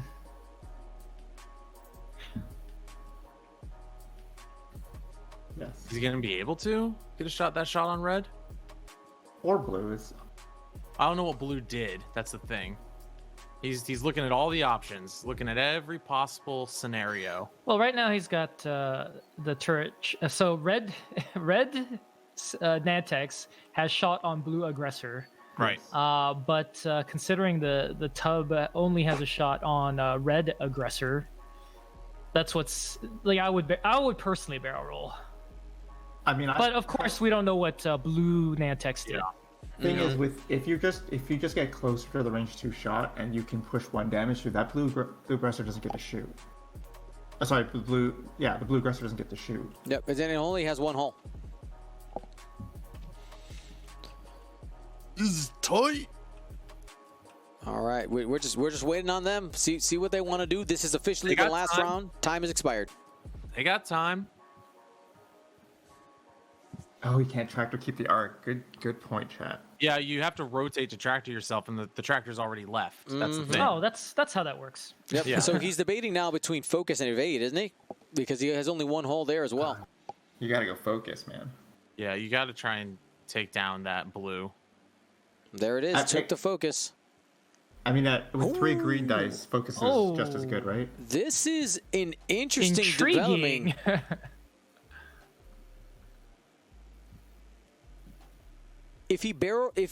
No, he can't do that. Oh. He could barrel to the right and rotate to the left. Yeah. Roll right, rotate left, no problem. And then you focus fire. Yeah, then you focus on red. You just That's hope that probably what Pharaoh I deck can't kill you. Yeah. Oh, sorry. What I was referring to with red's tractor was it would be barrel roll Rotate. left, rotate front. Yeah. Yeah. Absolutely. I like that. I like that positioning. It's possible you're dodging the arc of Farah as well. Faroff taking the 1 bank, relieves the stress. Not sure that they're going to have any shots. She might be just out. That throw should have a shot on the tub. It's right there, isn't it? It's like close. It's pretty It's close. on the edge. Pretty close. He could coordinate to red as well. Something. No. I think that's range 3 to red. Oh, I'm not sure. It's hard to tell. I can't see. I think it reaches red. It's tight. But I can never tell judge distances on TTS. Faroff completing the world tour. Just in He time. did it.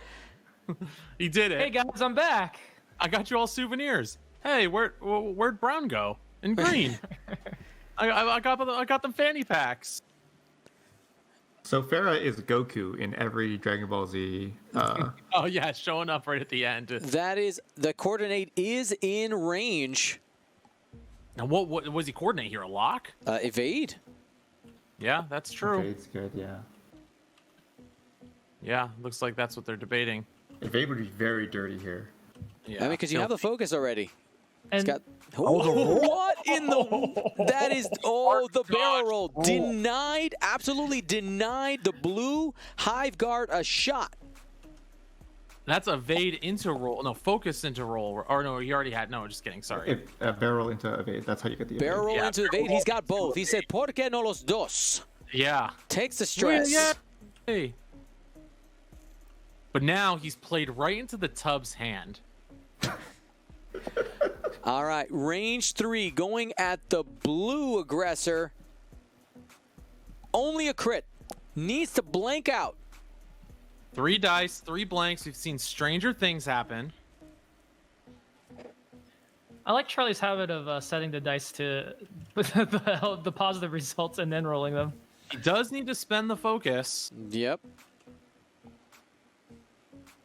Okay.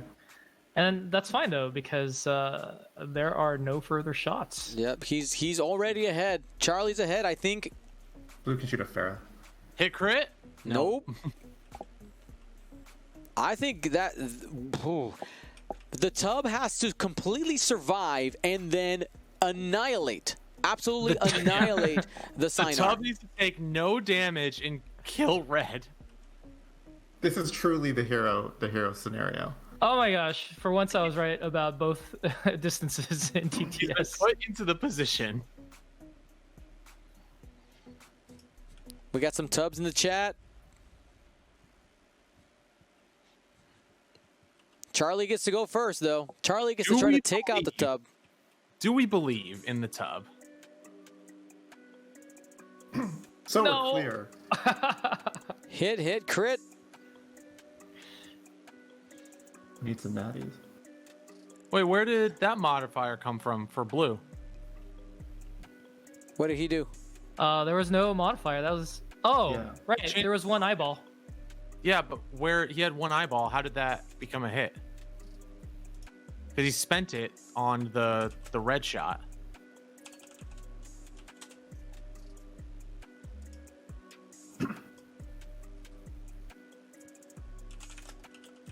Unless I'm missing something, right? I'll You're go ask. correct. Yeah. He definitely spent that focus on red's shot. Yeah, I mean, Charlie's got the win, but we just want to keep it on the up and up. Well, we don't know. The tub could come through super clutch here. I don't know if the tub actually has a crit here, guys. I really don't. People saying he spent the tubs calculate. Yeah. So the just tub calculate. just the crit there. Disable power regulator. Again, 3:11 in the morning in South Africa. These guys are playing with the last little bit in the tank. Oh, so he couldn't spent take the it. focus defensively, right? Yeah. Yeah, absolutely. Okay. Yeah, Rolled yeah. eyeball, so there shouldn't be any damage on the Techno Union bomber. At all, yeah. None at Yeah, all. at all. No. Because he none. set the calculator on defense. Oh, You roll okay. hit Then- eyeball. so put the crit back. Yeah. Yeah. No crit.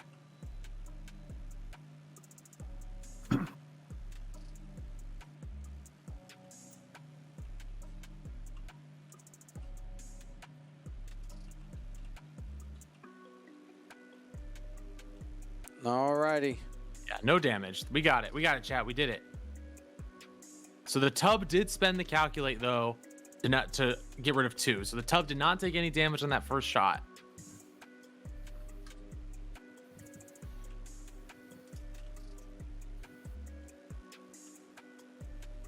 Did D jump over there?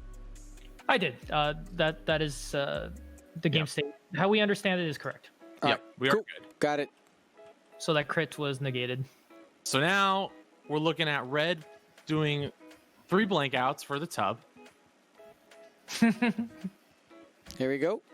So what's the role that the No. tub needs to win? The tub Takes taking 2 two. damage. Tubs down to 1.